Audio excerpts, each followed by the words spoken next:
Hello बच्चों, कैसे हैं आप लोग। आज के वीडियो में हम लोग आरटीपी डिस्कस करेंगे जो आपके नवंबर 2022 एग्जाम्स के लिए रिलीज किया गया है। हालांकि एग्जाम तो दिसंबर में होंगे, लेकिन ये नवंबर 2022 के एग्जाम का है। इसको आप आईसीआई की वेबसाइट से डाउनलोड कर सकते हैं, लिंक मैं डिस्क्रिप्शन पे छोड़ दूंगा। मैं उम्मीद करता हूं कि अभी तक आप लोगों का कोर्स एटलीस्ट एक बार हो गया होगा और अब आप अपने एक्स्ट्रा प्रैक्टिस या रिवीजन स्टेज पे होंगे, इसलिए आप अब इस डिस्कशन को सुनने के लिए तैयार होंगे। तो चलिए बिना किसी देरी के मैं अपने वीडियो को शुरू करता हूं।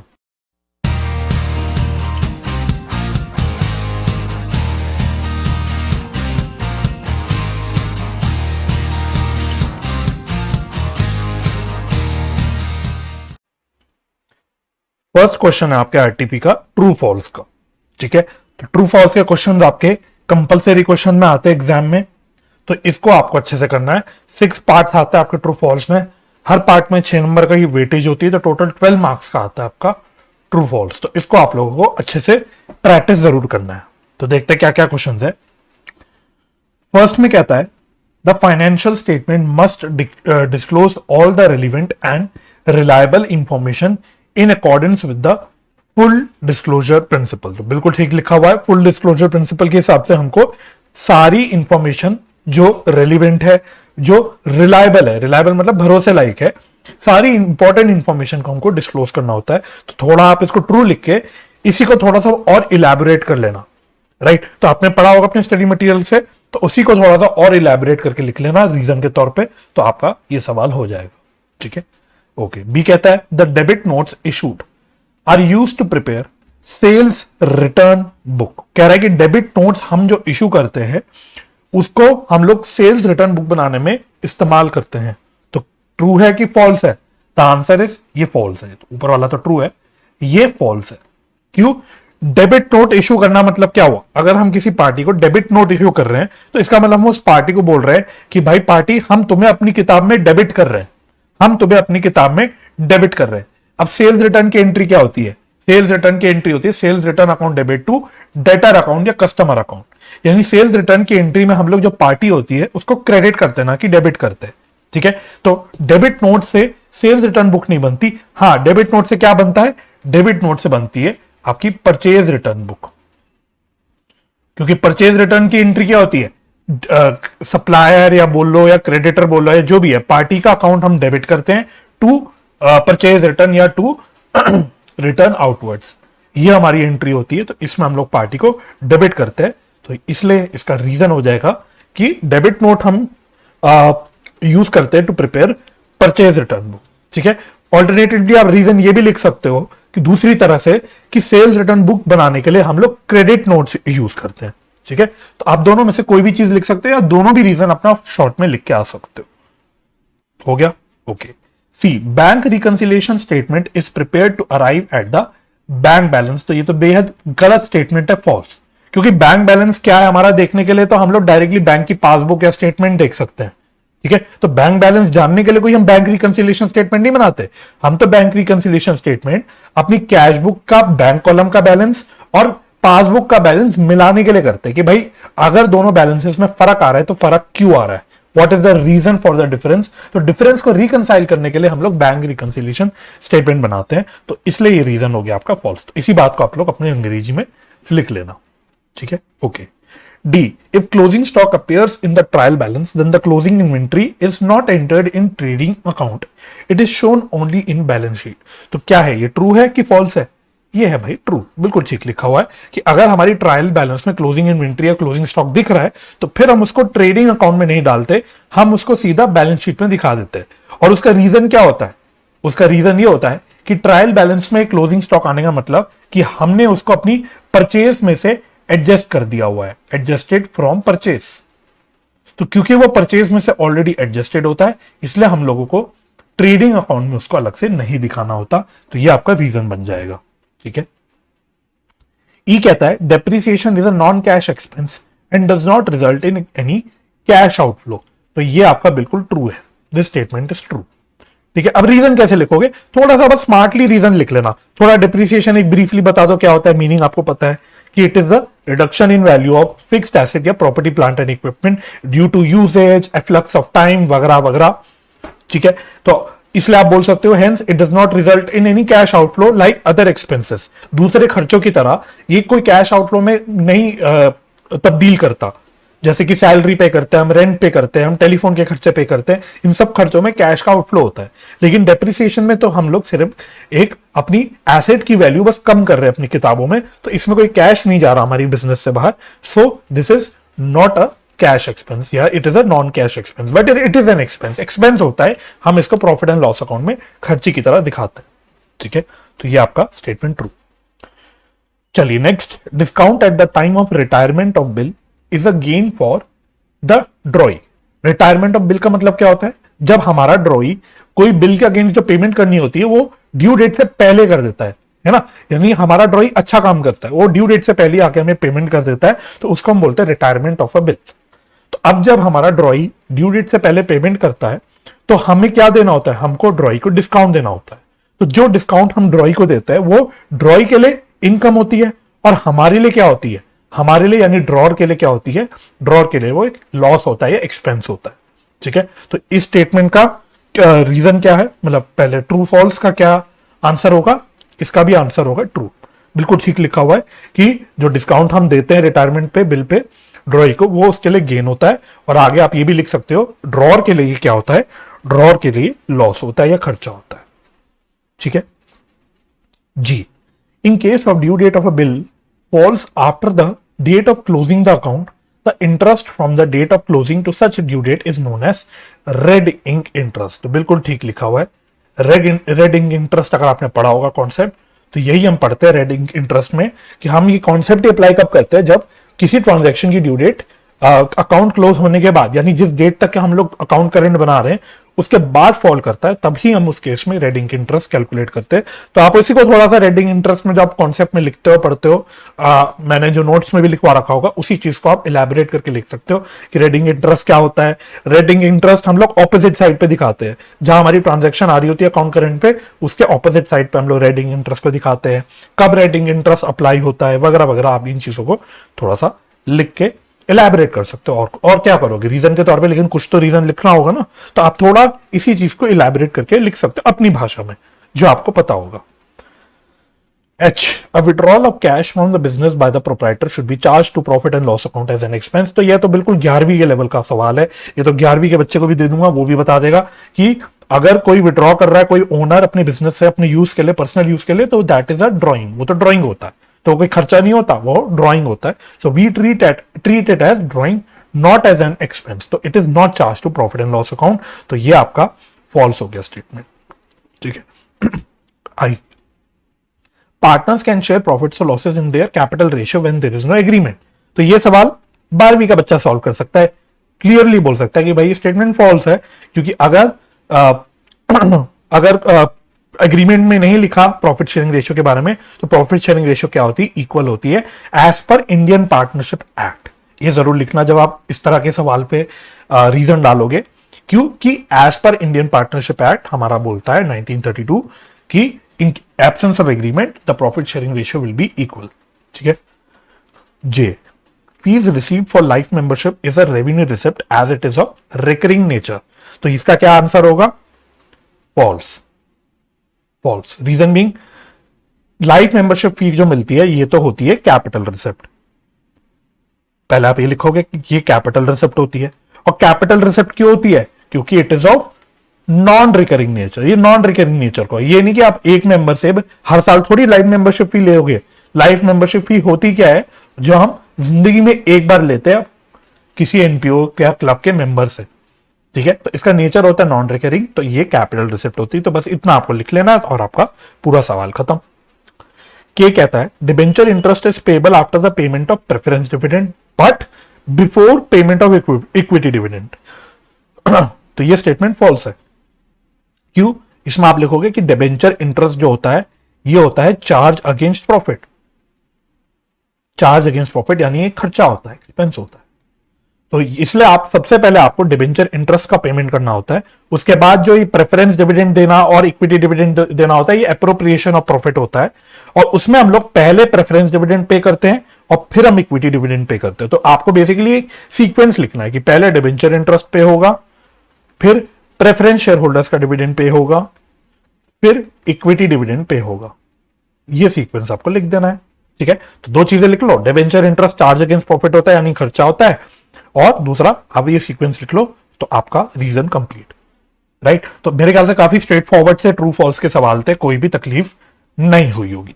चलिए अब क्वेश्चन 2 देखो, तो ये है थ्योरेटिकल फ्रेमवर्क से, यानी थ्योरी का है।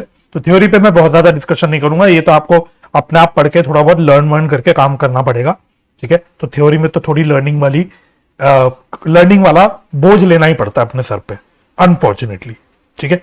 फिर डिस्कस कर लेते हैं ऊपर ऊपर से क्या है। ए में कहता है explain cash and mercantile system of accounting. Mercantile system मतलब होता है एक्रूअल बेसिस। अब 11वीं में एक चैप्टर पढ़ते थे, cash basis of accounting and accrual basis of accounting, ठीक है। एक्रूअल बेसिस को ही हम लोग दूसरी भाषा में बोल देते हैं मर्केंटाइल सिस्टम, जी, ठीक है। तो आपके स्टडी मटेरियल में मेरे ख्याल से ढंग से इन दोनों के बारे में डिस्कशन नहीं दी हुई, तो मैं उम्मीद करता हूं भाई आपने अपनी 11वीं की किताबें अभी फेंकी नहीं होगी, आपके पास 11th के अकाउंट्स की बुक होगी, तो उसमें आप लोग पढ़ लेना। स्पेसिफिकली एक टैबुलर फॉर्म में डिफरेंस होगा, वो पढ़ लेना वहां से, ठीक है। फिर भी ऊपर ऊपर से एक बार ओरली डिस्कस कर लेता हूं। कैश बेसिस ऑफ अकाउंटिंग क्या होता है? ऐसी अकाउंटिंग सिस्टम जिसमें हम लोग कोई भी ट्रांजैक्शन को तब रिकॉर्ड करते हैं जब उसकी कैश सेटलमेंट हो जाती है या उसकी कैश रिसिप्ट हो जाती है ना। और एक्रूअल बेसिस ऑफ अकाउंटिंग क्या होता है? एक्रूअल बेसिस ऑफ अकाउंटिंग ऐसा होता है, या यहां पे आप एक्रूअल बेसिस नहीं बोलोगे, आप एक मर्केंटाइल सिस्टम लिखोगे, क्योंकि क्वेश्चन में उसने मर्केंटाइल सिस्टम लिखा हुआ है। तो मर्केंटाइल सिस्टम में क्या होता है, हम कोई भी ट्रांजैक्शन जब एक्रू हो जाती है तब रिकॉर्ड करते हैं। हम एक्चुअल कैश सेटलमेंट या एक्चुअल कैश रिसिप्ट के बेसिस पे कोई भी ट्रांजैक्शन को रिकॉर्ड नहीं करते। आप एग्जांपल लिख सकते हो कि फॉर एग्जांपल अगर हम कोई सेल कर रहे हैं तो सेल को हम कैश बेसिस में तब रिकॉर्ड करेंगे जब उस सेल के अगेंस्ट हमें कैश में पैसा मिल जाए। लेकिन मर्केंटाइल सिस्टम में हम लोग कब रिकॉर्ड करेंगे? जब सेल हो गई है ना, और उसके अगेंस्ट जो पैसा मिलना चाहिए वो मेरा, उस पर मेरा हक, उस पर मेरा राइट आ गया है ना, तो उस केस में हम लोग उस टाइम पे ही अपनी सेल को रिकॉर्ड करेंगे। टेक्निकली जब हम इनवॉइस रेज कर देते हैं पार्टी को तब हम सेल रिकॉर्ड कर देते हैं, not on the basis of actual cash receipt. इसी तरह आप खर्चे के बारे में भी लिख सकते हो कि कोई भी खर्चा हम लोग तब रिकॉर्ड करेंगे कैश बेसिस में जब उसके लिए हम कैश ही पेमेंट कर ले, और मर्केंटाइल सिस्टम में कब करेंगे? जब वो खर्चा ड्यू हो जाए तब हम लोग रिकॉर्ड कर लेंगे। और भी बहुत सारे पॉइंट्स आप देखो इसमें बन सकते हैं। कैश बेसिस ऑफ अकाउंटिंग कौन फॉलो करता है? बहुत छोटे छोटे बिजनेसेस फॉलो करते हैं, है ना, छोटे मोटे प्रोफेशनल्स फॉलो करते हैं, एनपीओस फॉलो करता है। मर्केंटाइल सिस्टम कौन फॉलो करता है? वो ज्यादा कॉमनली फॉलो किया जाता है, बड़े बड़े बिजनेसेस सब मर्केंटाइल सिस्टम फॉलो करते हैं। अब बहुत कुछ लिख सकते हो कंपनीज एक्ट में, और अकाउंटिंग स्टैंडर्ड्स जो होते हैं वो कैश बेसिस ऑफ अकाउंटिंग को नहीं अप्रूव करते, उनके हिसाब से मर्केंटाइल सिस्टम ही फॉलो करना होता है। तो बहुत सारे इस तरह के पॉइंट्स आप अपने हिसाब से लिख सकते हो। तो यहाँ पे तो उसने खाली एक्सप्लेन करने बोला हुआ है, तो जब एग्जाम में जितने भी नंबर का सवाल होगा उस हिसाब से आप अपने पॉइंट्स बना सकते हो। सिंपल हो गया, ओके। Define revenue receipts. तो एक तो आपको रेवेन्यू रिसिप्ट्स बताना क्या होता है एंड गिव एग्जांपल्स। तो ऐसे रिसिप्ट्स जो डे टू डे नेचर के होते हैं, है ना, इनको ही हम रेवेन्यू रिसिप्ट्स बोलते हैं। तो आप अपनी स्टडी मटेरियल के आंसर में चेक कर लेना, है ना, स्टडी मटेरियल का आंसर आपको यहां मिल जाएगा। तो आप कैश बेसिस और मर्केंटाइल सिस्टम को भी रीड कर लेना। हालांकि मुझे पर्सनली इंस्टीट्यूट की जो लैंग्वेज होती है थ्योरेटिकल चैप्टर्स में वो मुझे पसंद तो नहीं है, बट नंबर लेने के लिए आपको थोड़ा बहुत उनकी language exactly word to word नहीं ऑफ कोर्स, बट थोड़ा उनके जो कीवर्ड्स हैं उसको तो लिखना पड़ेगा। जैसे कि जब आप रेवेन्यू रिसिप्ट की बात कर रहे हो तो आपके यहाँ पे की वर्ड्स क्या है? Receipts which are obtained in course of normal business activity, है ना, ये है आपका कीवर्ड। इसको जरूर लिख लेना नंबर पाने के लिए। एग्जांपल्स तो यार आप लिख सकते हो यार, जो भी इनकम्स को आप अपनी पीएनएल में दिखाते हो वो आपके सारी इनकम्स जो होती है वो रेवेन्यू रिसिप्ट नेचर की होती है। Even for that matter sale के अगेंस्ट जो हमें रिसिप्ट मिलती है वो भी रेवेन्यू रिसिप्ट होती है। तो trading profit and loss account में जो आप रिसिप्ट या जो इनकम्स दिखाते हो वो आपकी रेवेन्यू रिसिप्ट होती है, ठीक है। नीचे उसने लिखा हुआ है revenue receipt should not be equated with the actual cash receipt. इसका मतलब ये है कि एक्चुअली सिर्फ कैश रिसिप्ट के बेसिस में मत देखो। कोई भी इनकम अगर हमारी ड्यू भी हो गई, एक्रू भी हो गई, इंटरेस्ट इनकम हमारी कोई एक्रू हो गई, इवन तो हमें रिसीव नहीं हुई है बट उसको तो हम अपने पीएनएल में दिखाते हैं, राइट, तो वो हमारी रेवेन्यू रिसिप्ट की बन जाती है। दूसरी आप ये लिख लेना कि रेवेन्यू रिसिप्ट को हम लोग क्रेडिट करते हैं प्रॉफिट एंड लॉस अकाउंट में, ठीक है। तो ये 3-4 छोटे छोटे पॉइंट्स लिख लोगे रेवेन्यू रिसिप्ट के बारे में तो आपका काम बन जाएगा, राइट। तो आई डोंट थिंक यहां पे भी कोई तकलीफ होगी, डायरेक्ट क्वेश्चन है सारे। क्वेश्चन नंबर 3 पे आते हैं। क्वेश्चन नंबर 3 क्या कहता है? Prepare journal entries for the following transaction in the books of honey. ठीक है, तो सिंपल जर्नल एंट्रीज का क्वेश्चन है, देखते हैं। इंप्लॉइज, फर्स्ट में कह रहा है employees had taken stock worth ₹10,000, cost price ₹7,500 on the eve of Guru Parv and the same was deducted from the salaries in the subsequent month. मतलब इंप्लॉइज हमारे जो है वो हमारी कंपनी से हमारे कुछ स्टॉक ले गए, राइट? स्टॉक ले गए जिनको हमने अगले जो भी हमारी सैलरी का पीरियड हुआ, जब भी हमने सैलरी कैलकुलेट करी अगली बार, हमने उस सैलरी में से इसको एडजस्ट कर दिया। तो बाय नेचर ये क्या है? बाय नेचर ये सैलरी का खर्चा है। कंपनी के पॉइंट ऑफ व्यू से देखोगे तो इस कंपनी क्या है, एम्प्लॉइज को दे रही है, तो एम्प्लॉइज को जब वो दे रही है तो बाय नेचर ये सैलरी का खर्चा है। और आगे तो उसने लिख भी दिया कि हमने नेक्स्ट मंथ की सैलरी में इसको एडजस्ट भी कर दिया। अब क्रेडिट किसको करोगे? जब सैलरी पे करते हैं नॉर्मली तो हम कैश या बैंक को क्रेडिट करते हैं, बट यार कैश या बैंक के फॉर्म में नहीं हुई, यहाँ पे स्टॉक गया। तो जब भी स्टॉक जाता है तो स्टॉक के लिए हम लोग क्या अकाउंट यूज करते हैं? परचेज अकाउंट, क्योंकि स्टॉक की जो भी कॉस्ट होती है वो हम लोग कहां पे डालते हैं? वो हम परचेज में डालते हैं। जब हम स्टॉक परचेज करते हैं तो हम लोग परचेज अकाउंट डेबिट करते हैं। तो अब जब स्टॉक जा रहा है तो हम परचेज को क्रेडिट करेंगे। अच्छा, अब दूसरी बात, यहाँ पे एक 10,000 की वैल्यू दी हुई है और एक 7,500 का कॉस्ट दिया हुआ है। तो हमेशा याद रखना इस केस में आपको हमेशा क्या देखना है? कॉस्ट देखना है। So you will consider cost. तो ये जो स्टॉक वर्थ है, मतलब कहीं ना कहीं आप समझ लो सेल्स वैल्यू दे रखी होगी, कितनी सेल्स वैल्यू होगी स्टॉक की, उससे हमें मतलब नहीं। हमारे लिए कॉस्ट क्या है? हमारे लिए कॉस्ट तो 7,500 का है, तो वो हम लोग दिखाएंगे। ठीक है, सिमिलरली थर्ड वाला देखना, सेकंड वाले से पहले। Goods costing ₹10,000 distributed as free samples. इसमें भी आपको एक सेल्स प्राइस दे रखी है 12,000 की और कॉस्ट दे रखा है 10,000 का। तो सेम चीज है, जब हम इसको फ्री सैंपल्स के तौर पर डिस्ट्रीब्यूशन कर रहे हैं तो कहीं ना कहीं हमारा खर्चा है किस चीज का? सेल्स प्रमोट करने का, सेल्स प्रमोशन का एक्सपेंस। तो खर्चा डेबिट कर दिया। और कैश या बैंक के थ्रू नहीं हम लोग पे कर रहे, हम लोग अपने स्टॉक दे रहे हैं। तो अगेन कौन से अकाउंट को क्रेडिट करते हैं हम? परचेज अकाउंट को। और यहां पे भी ध्यान रखना, कॉस्ट क्या है हमारे लिए? कॉस्ट तो हमारी 10,000 है, तो ये हम खर्चा 10,000 यानी कॉस्ट पे ही दिखाएंगे। ठीक है, तो यहां पे भी सेल्स प्राइस होगी इररेलेवेंट। ठीक है, 11वीं में सीखते वैसे ही आप, बट आपको ये पता होना चाहिए। ठीक है, और सेकंड क्या कहता है? Income tax liability of proprietor ₹8,500 was paid out of पेटी कैश। तो कुछ हमने इनकम टैक्स लाइबिलिटी पे करी प्रोप्राइटर की, अपनी खुद के प्रोप्राइटर की, यानी प्रोप्राइटर का आप समझ लो एक पर्सनल खर्चा है, कुछ पर्सनल नेचर का खर्चा है या पर्सनल नेचर की लाइबिलिटी है, उसकी हमने पेमेंट करी थ्रू पेटी कैश। अब इसमें एंट्री क्या होगी? जब प्रोप्राइटर का कुछ पर्सनल नेचर का खर्चा है तो ये बाय नेचर क्या है? ड्रॉइंग्स है ना। और क्रेडिट किसको करोगे? पेटी कैश में से कर रहे हैं तो हम लोग पेटी कैश को क्रेडिट कर देंगे 8,500। राइट, सिंपल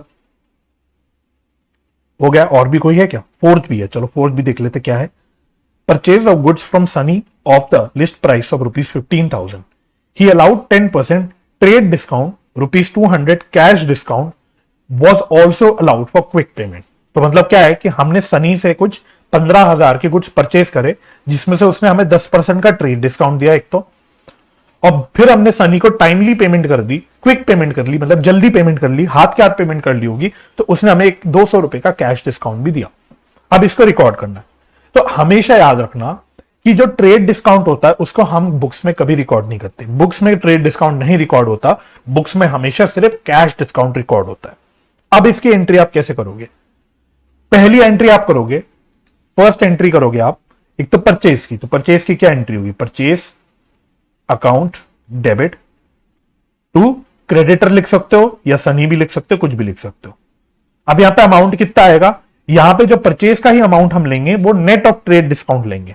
ठीक है, तो 15,000 का लिस्ट प्राइस था। लिस्ट प्राइस मतलब समझो एमआरपी थी, है ना, बट उसमें से हमें एक 10% का ट्रेड डिस्काउंट मिल गया, तो 10% हम इसमें से माइनस कर देंगे।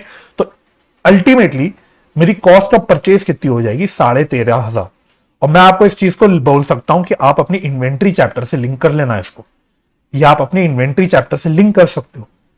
कहां पे लिंक कर सकते हो? अगर आपको याद होगा, इन्वेंट्री में हम लोग एक कॉस्ट का कॉन्सेप्ट पढ़ते हैं, जिसमें हम कॉस्ट का पूरा एक फॉर्मूला देखते हैं कि कैसे कॉस्ट निकाली जाती है।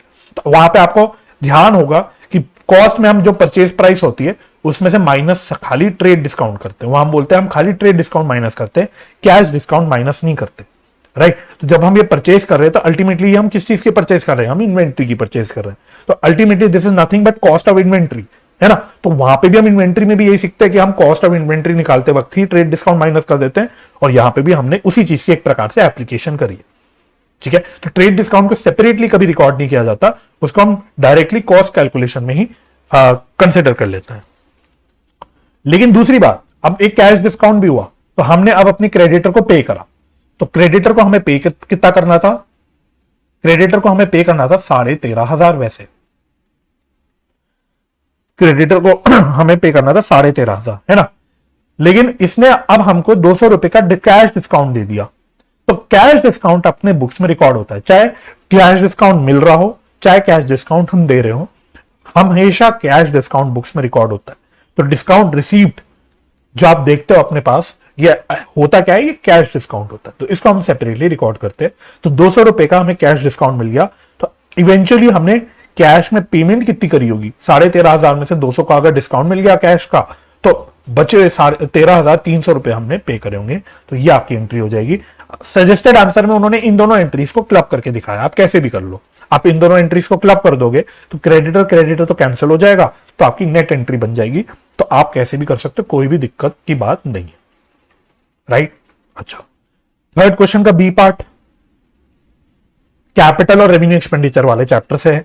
Classify the following expenditure as capital और रेवेन्यू एक्सपेंडिचर। तो आपको बस एक्सपेंडिचर पढ़ना है, उसको कैटेगराइज करना है कि कैपिटल नेचर का है, ये रेवेन्यू नेचर का है। फर्स्ट में कहता है expenses incurred to keep the machine in working condition.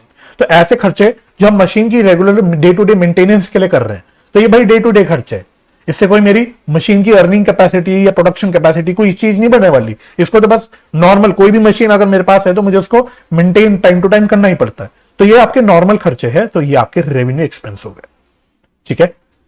Second कहता है registration fees paid at the time of purchase of building. तो ये हमने सीखा हुआ है कि कोई भी ऐसा खर्चा जो नेसेसरी होता है फॉर एक्विजिशन या परचेज ऑफ एन एसेट, उन खर्चे को हम कैपिटल एक्सपेंडिचर मानते हैं। इसको अगेन आप अपने डेप्रिसिएशन चैप्टर से लिंक कर सकते हो, जहां पे हम अपने प्रॉपर्टी प्लांट एंड इक्विपमेंट की कॉस्ट निकालते हैं, तो वहां पे भी हम यही बोलते हैं कि जो भी ऐसे खर्चे होते हैं जो डायरेक्टली रिलेटेड टू परचेज होते हैं और जो नेसेसरी खर्चे होते हैं बेसिकली, उन सारे खर्चों को हम लोगों को कैपिटलाइज करना होता है, यानी अपनी कॉस्ट में ऐड करना होता है। हेंस रीजन सिंपल हो गया, वैसे रीजन नहीं लिखना उसमें, तो खाली क्लासिफाई करने बोला हुआ है, बट आप रीजन भी लिख सकते हो कि भाई this is a necessary expenditure with respect to purchase of a building, so this will be capitalized, ठीक है। थर्ड तो बहुत इजी है, expenses incurred for advertisement in newspaper. तो एडवर्टाइजमेंट का जो खर्चा करते हैं ये क्या होता है, ये तो हमारा पीएनएल में खर्चा आता है, तो ये क्या हो गया, ये तो रेवेन्यू खर्चा हो गया, ठीक है। अगेन डे टू डे खर्चा है, आप समझ लो। Fourth, amount spent on renewal fee of patent rights. तो पेटेंट इंटेंजिबल एसेट्स होते हैं, तो इंटेंजिबल एसेट्स एक्वायर करते वक्त जो भी खर्चे होते हैं, है ना, वो सारे खर्चे हम कैपिटलाइज करते हैं। बट याद रखना, मैंने मेरे ख्याल से अपने जब मैंने चैप्टर कवर किया था अपने लेक्चर में, वहां पे भी बताया था, और मैं यहां दोबारा बता देता हूं, नोट करना, हमेशा याद रखना कि कोई भी रिन्यूअल फी पे करते हैं हम रिलेटिंग टू अपने इंटेंजिबल एसेट्स, तो रिन्यूअल फी को हम कभी भी कैपिटलाइज नहीं करते। रिन्यूअल फी हर साल पे करनी है, तो ये तो मेरा अपना नॉर्मल रेवेन्यू खर्चा हो जाता है, ठीक है।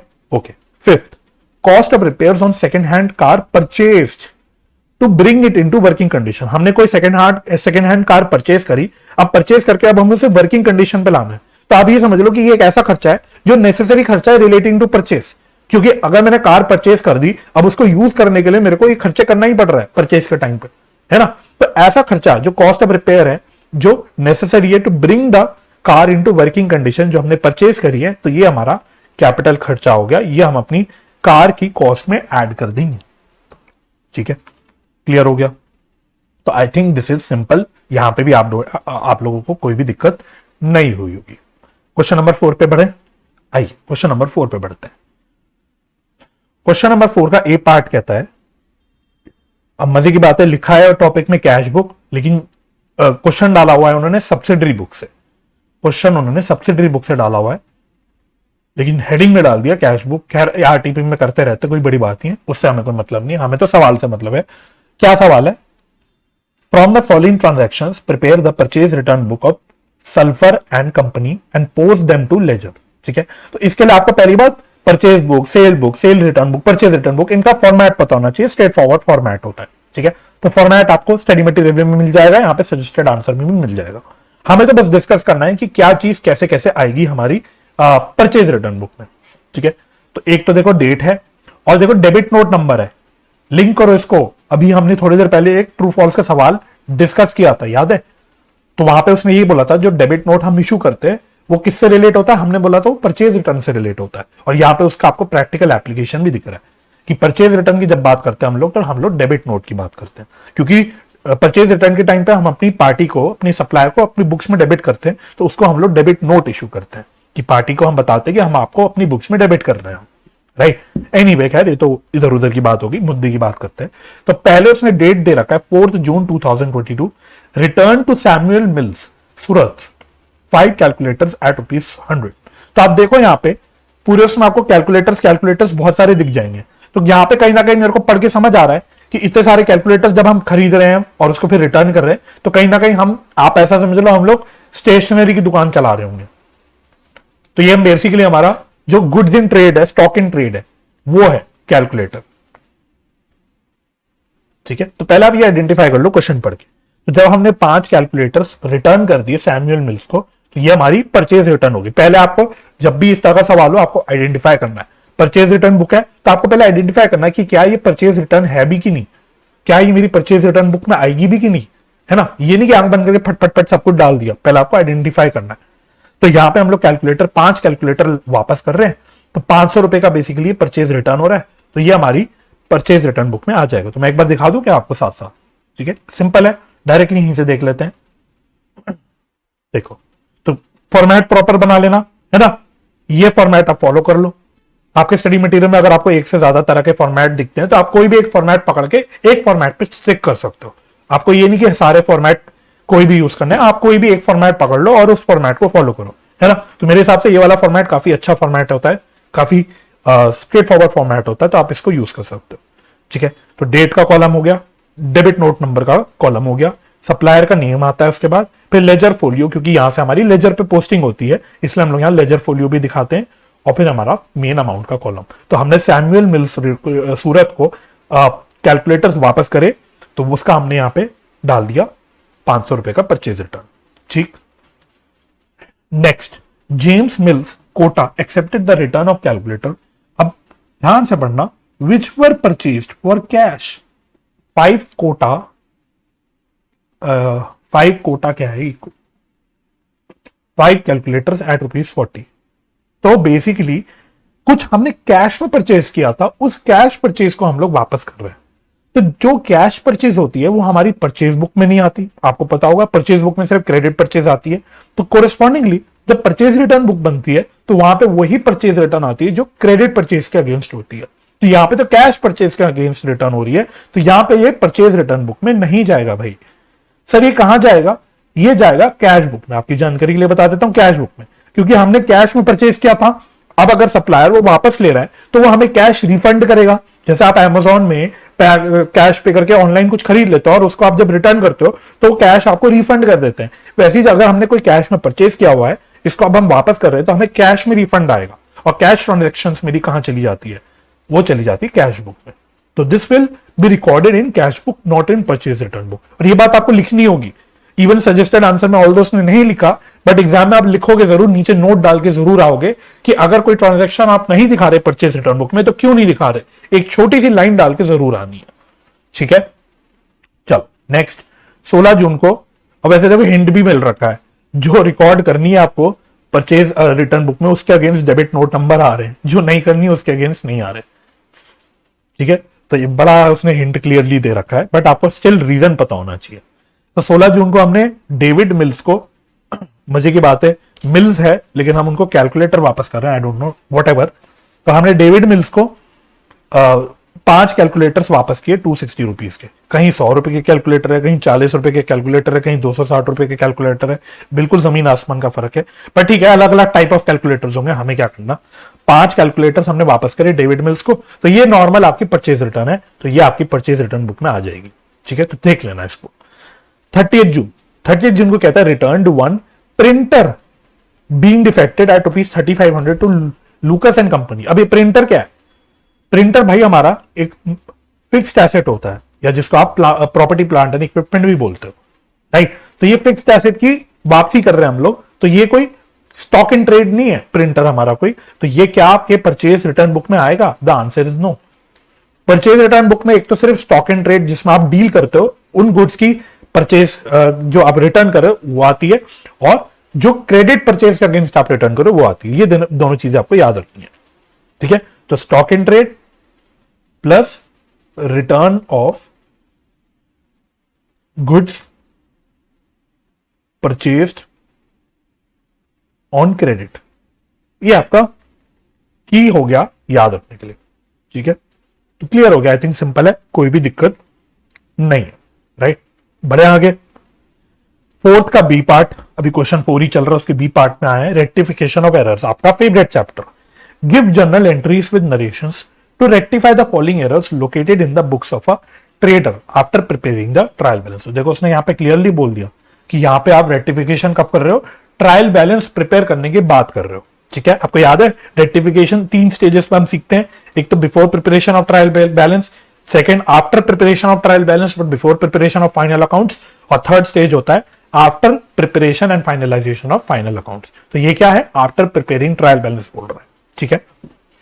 चल अच्छा, आफ्टर प्रिपेयरिंग ट्रायल बैलेंस जब बोलता है तो बस यहां पे मुद्दे की चीज क्या याद रखती है कि अगर कोई वन साइडेड एरर होगा, अगर कोई वन साइडेड एरर होगा तो वो हमें रेक्टिफाई करना होगा थ्रू सस्पेंस अकाउंट, ठीक है। आई होप आप ये चीजें आपको पता होंगी, आपने पढ़ रखा होगा, राइट। तो देखते हैं, फर्स्ट में कहता है 35,000 rupees paid for purchase of air conditioner for personal use of proprietor debited to machinery account. एक बेसिकली पर्सनल परचेज करी प्रोप्राइटर ने, तो वो उसकी ड्राइंग्स थी बट हमने उसको मशीनरी अकाउंट में दिखा दिया, राइट। तो एरर का टाइप भी डिस्कस करते हुए चलते हैं, ठीक है, क्लासिफिकेशन भी करते हुए चलते हैं। तो ये कौन सा टाइप ऑफ एरर है, ये एरर ऑफ प्रिंसिपल है, ठीक है। This is error of principle, क्योंकि एक हमने ड्राइंग्स को बिजनेस परचेज के हिसाब से या बिजनेस के खर्चे की तरह ट्रीट कर दिया, तो इसलिए ये हो गया by nature error of principle, ठीक है। अब इसको रेक्टिफाई कैसे करोगे, सिंपल है, या तो पूरा वो लंबा तरीका फॉलो करो, है ना, correct entry, wrong entry, reversal of wrong entry और फिर नेट इफेक्ट, और या तो आप स्मार्ट वे में करो। स्मार्ट वे में कैसे करोगे, आप बोलोगे देखो हमें ड्राइंग्स को डेबिट करना चाहिए था जो कि हमने नहीं करा, तो जो डेबिट करना चाहिए था हमने नहीं करा, उसे अब डेबिट कर दो 35,000 रुपए, और जो हमने मशीनरी डेबिट कर दी, जो कि मशीनरी डेबिट हमें नहीं करनी चाहिए थी, तो जो डेबिट नहीं करना चाहिए था उसको आप क्रेडिट कर दो 35,000, बन गई आपकी रेक्टिफिकेशन एंट्री। कोई दिक्कत है क्या, आई डोंट थिंक सो, ठीक है। ये हो गया। सेकंड कहता है goods returned by customer for ₹5,000 the same have been taken into stock but no entry passed in the books of account. कई बार बच्चे इस तरह की जब लैंग्वेज पढ़ते हैं तो उसमें कंफ्यूज हो जाते हैं, ये लाइन पढ़ के same have been taken into stock, इस लाइन को पढ़ के इस लाइन का वो मतलब नहीं समझ पाते, और इसलिए कई बार बच्चे कंफ्यूज होकर डाउट्स पूछते हैं। तो मैं बता देता हूं इस लाइन का क्या मतलब है। इसका सिंपल मीनिंग और कुछ नहीं है, वो सिर्फ आपसे कह रहा है कि जो स्टॉक हमारे कस्टमर ने हमें रिटर्न किया वो हमने अपने गोडाउन में डाल दिया, वो हमारा स्टॉक हमारे गोडाउन में आ गया, इसी चीज को लिख देता है same have been taken into stock, मतलब वो हमारे गोडाउन में आ चुका है, बस हमने अपनी बुक्स ऑफ अकाउंट्स में इसकी कोई भी एंट्री पास नहीं करी। तो ये बाय नेचर कौन सा टाइप ऑफ एरर है, ये ओमिशन है, एरर ऑफ ओमिशन, और वो भी कंप्लीट ओमिशन, क्योंकि हमने पूरी ही ट्रांजैक्शन रिकॉर्ड नहीं करी। तो एरर ऑफ कंप्लीट ओमिशन को रेक्टिफाई करना तो सबसे इजी काम होता है, जो एंट्री एक्चुअल में बनती है उस एंट्री को आप बना दो, उस एंट्री को डाल दो, तो आपका रेक्टिफिकेशन एंट्री बन जाती है, ठीक है। तो सेल्स रिटर्न हो रही है सेल्स रिटर्न हो रही है, तो उसकी एंट्री क्या होगी, या तो आप बोल दो रिटर्न इनवर्ड्स, या सेल्स रिटर्न, जो भी बोलना चाहो, डेबिट टू कस्टमर अकाउंट, बस बन गई आपकी रेक्टिफिकेशन एंट्री। कोई दिक्कत है, कोई दिक्कत है, बिल्कुल भी नहीं, बहुत ही सिंपल। Third, an amount of ₹4,500 received on account of interest was credited to commission account. तो मिला हमको इंटरेस्ट, तो हमको इंटरेस्ट रिसीव्ड या इंटरेस्ट इनकम के अकाउंट में डालना चाहिए था, बट हमने डाल दिया कमीशन के अकाउंट में। तो ये एरर क्या है, ये है posting error, error of posting, कि हमने गलत अकाउंट में पोस्टिंग कर ली, है ना।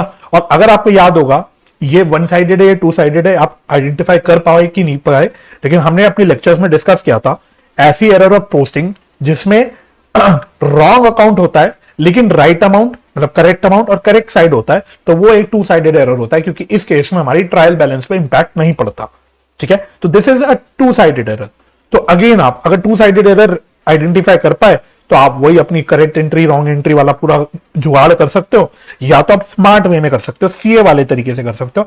आप बोल सकते हो भाई देखो हमने इसको कमीशन अकाउंट में क्रेडिट कर रखा है जो कि हमें नहीं करना चाहिए था, क्योंकि कमीशन नहीं मिल रही हमको, तो जो क्रेडिट नहीं करना चाहिए था उसको डेबिट कर दो 4500।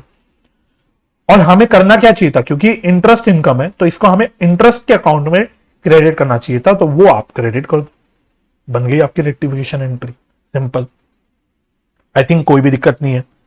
Fourth, a sale of rupees 2760 was posted from sales book to the debit of Messrs Sobha Traders at rupees 2670। ठीक है, हमने सेल करी, क्वेश्चन में ढंग से लिखा नहीं तो मैं मान लेता हूं हमने शोभा ट्रेडर्स को ही करी होगी, हमने शोभा ट्रेडर्स को ही करी होगी, सेल करी हमने 2760 की, तो शोभा ट्रेडर्स यानी मेरा जो डेटर है उसके अकाउंट में पोस्टिंग 2760 का आनी चाहिए थी, बट ये आ रही है 2670 की। हालांकि क्वेश्चन ने क्लियरली लिख लिया है कि हमने किया है डेबिट साइड ही पोस्टिंग, आनी तो डेबिट साइड ही नहीं चाहिए, तो हमने करी है पोस्टिंग डेबिट साइड ही, बस गलत अमाउंट पे करी है।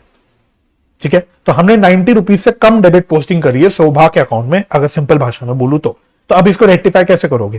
पहली बात, ये आपकी वन साइडेड एरर बन गई। ठीक है, this is one sided error, इसको कैसे रेक्टिफाई करोगे? शोभा ट्रेडर्स को जो आपने शॉर्ट डेबिट कर रखा है, शॉर्ट डेबिट कर रखा है 90 रुपए से, उसको डेबिट कर दो, और क्रेडिट किसको कर दोगे? सस्पेंस अकाउंट को। सिंपल, बन गई आपकी रेक्टिफिकेशन की एंट्री। आई डोंट थिंक कोई भी तकलीफ हुई होगी। ठीक, डन हो गया। चलिए आगे बढ़ते हैं। नेक्स्ट आपका बैंक रिकंसिलिएशन स्टेटमेंट से क्वेश्चन नंबर 5 पढ़ते हैं। क्या कहता है? The cash book of Messrs Rajat shows 1,10,280 as the balance at bank. ठीक है, तो हमारी कैश बुक में बैंक का बैलेंस आ रहा है 1,10,280 का। नहीं लिखा क्लियरली कि डेबिट क्रेडिट बैलेंस है या फेवरेबल अनफेवरेबल बैलेंस है, तो जब भी नहीं लिखा होता तो हम लोग पॉजिटिव थिंकिंग रखते हैं, भाई हम हमेशा फेवरेबल बैलेंस यानी डेबिट बैलेंस अज्यूम करते हैं। ठीक है, ओके, एज ऑन 31 मार्च 2022। ठीक है, but this does not agree with balance as per bank statement, हमारी बैंक स्टेटमेंट से टैली नहीं कर रहा। On scrutiny following discrepancies were found. तो अब आपको सारी डिस्क्रिपेंसीज दे रखी हैं, बेसिकली आपको रिकंसिलिएशन के सारे आइटम्स दे रखे हैं। आपको करना क्या है? आपको एक बीआरएस यानी बैंक रिकंसिलिएशन स्टेटमेंट बनाना है ऑन 31 मार्च 2022। ठीक, चलो डिस्कस करते रहते हैं सारी एडजस्टमेंट्स को, सारी डिस्क्रिपेंसीज को, कि क्या चीज की ऐड होगी, क्या चीज माइनस होगी। तो फटाफट से इसको डिस्कस कर लेते हैं। फॉर्मेट तो बहुत स्ट्रेट फॉरवर्ड है, तो वो आप लोग बना ही लोगे। ठीक, चलो फर्स्ट में कहता है subsidy of 41,000 rupees received from the government directly by the bank but not advised to the company. मतलब गवर्नमेंट से हमें हमारी बैंक अकाउंट में कुछ 45,000 की सब्सिडी मिली, लेकिन नॉट एडवाइज टू कंपनी मतलब बैंक ने अभी हमको इंटीमेट नहीं किया, तो हमको पता ही नहीं चला। तो जब हमको पता ही नहीं चला कि एक पैसा हमारे अकाउंट में आया, तो हमने तो अपनी कैश बुक में नहीं डाला होगा, लेकिन बैंक में तो आ गया, तो बैंक ने तो उसको डाल दिया होगा। तो इससे क्या हो रहा होगा? मेरी कैश बुक कम हो रही होगी, मेरी जो बैंक स्टेटमेंट के हिसाब से बैलेंस है वो ज्यादा आ रहा होगा। तो हम भी क्या करेंगे? हम भी ऐड कर देंगे इसको, अपनी कैश बुक को बढ़ा देंगे, तो इसको हम लोग प्लस कर देंगे, ऐड कर देंगे। ठीक हो गई? तो चेक करते हुए चलते साथ साथ आपके आंसर से। देखो ये रहा bank reconciliation statement. Format proper बनाना, पहले बीआरएस प्रॉपर हेडिंग डाल के bank reconciliation statement on 31 March 2022, right. तो balance bank balance as per cash book पहले जो क्वेश्चन में दे रखा है वो ले लिया। ठीक है, तो पहले हमने सब्सिडी को ऐड कर दिया, सब्सिडी को हमने ऐड कर दिया, दिस इज डन। चलो सेकेंड में कहता है on 15 March 2022 the payment side of cash book was under cast by 14,000। ठीक है, ये कास्टिंग वर्ड का मतलब तो आई बिलीव आप समझते होंगे, इट मीन्स टोटलिंग। तो हमने अपनी पेमेंट साइड को कहीं ना कहीं कम टोटल कर रखा है 1400 रुपए से। इससे क्या आ रहा होगा? जब हम पेमेंट साइड को हम कम टोटल कर रहे हैं, तो इससे मेरा जो कैश बुक में बैंक का बैलेंस है वो ज्यादा आ रहा होगा, लेकिन बैंक ने तो नालायकमंदी नहीं कर रखी, बैंक में बैलेंस सही आ रहा होगा। तो इसका इफेक्ट क्या होगा? मेरा कैश बुक का बैलेंस पासबुक या बैंक स्टेटमेंट के बैलेंस से ज्यादा होगा। तो इसको हमें कैश बुक से पासबुक में आने के लिए क्या करना पड़ेगा? इसको हमें माइनस करना पड़ेगा, 1400 रुपए को माइनस करना पड़ेगा। ठीक, तो देखते चले। देखो cash book under cast by 15 March 2022 1400 रुपए, स्ट्रेट फॉरवर्ड सिंपल। चलो थर्ड कहता है on 20th March 2022 the debit balance of rupees 8624 as on the previous day was brought forward as credit balance in the cash book. अब आप ध्यान से पढ़ो, ध्यान से समझना। एक 8624 का डेबिट बैलेंस था हमारा, लेकिन उसको हम कैरी फॉरवर्ड करके ले आए क्रेडिट बैलेंस की तरह। अब इसको ठीक करने के लिए आपको क्या करना पड़ेगा? आपको अपने कैश बुक को डेबिट करना पड़ेगा। मैं ये बोल सकता हूं, अगर मैं थोड़ा रेक्टिफिकेशन वाली थिंकिंग में आपको लेके आऊं तो मैं बोल सकता हूं अगर हम किसी डेबिट बैलेंस को क्रेडिट बैलेंस की तरह लेके आए तो हमें उसको डेबिट करना पड़ेगा। ठीक है, अब कैश बुक को डेबिट करने का मतलब क्या है? कैश बुक को बढ़ाना, कैश बुक को बढ़ाना। और कितने अमाउंट से? क्या 8624 से डेबिट करना पड़ेगा? नहीं, है ना। अगेन रेक्टिफिकेशन वाली थिंकिंग लगाओ अपनी। अगर हम डेबिट बैलेंस को क्रेडिट बैलेंस की तरह लेके आए तो हमें 8624 अमाउंट से 2 टाइम्स डेबिट करना पड़ेगा, 2 बार डेबिट करना पड़ेगा, यानी डबल अमाउंट से डेबिट करना पड़ेगा। ठीक है, तो हम अपनी कैश बुक को बढ़ा देंगे, मतलब बीआरएस में इसको ऐड करेंगे, लेकिन किस अमाउंट से? डबल अमाउंट से। ठीक है, तो आई होप आप ये बात समझ गए होंगे। चेक कर लेते हैं फटाफट से। तो ये रहा आपका कैरी फॉरवर्ड वाला एरर, जिसमें हमने डबल अमाउंट से इसको बढ़ाया। 8624 इंटू 2 करोगे तो 17248 आ जाएगा। ठीक, चलिए फोर्स देखते हैं। A customer of Messrs Rajat who received a cash discount of 5% on his account of 80,000 rupees paid to Messrs Rajat a cheque on 24th March 2022. The cashier erroneously entered the gross amount in the cash book. इसका मतलब क्या है? हमें अपने customer से कुछ 80,000 रुपए मिलने थे, हमें अपने कस्टमर से 80,000 रुपए मिलने थे।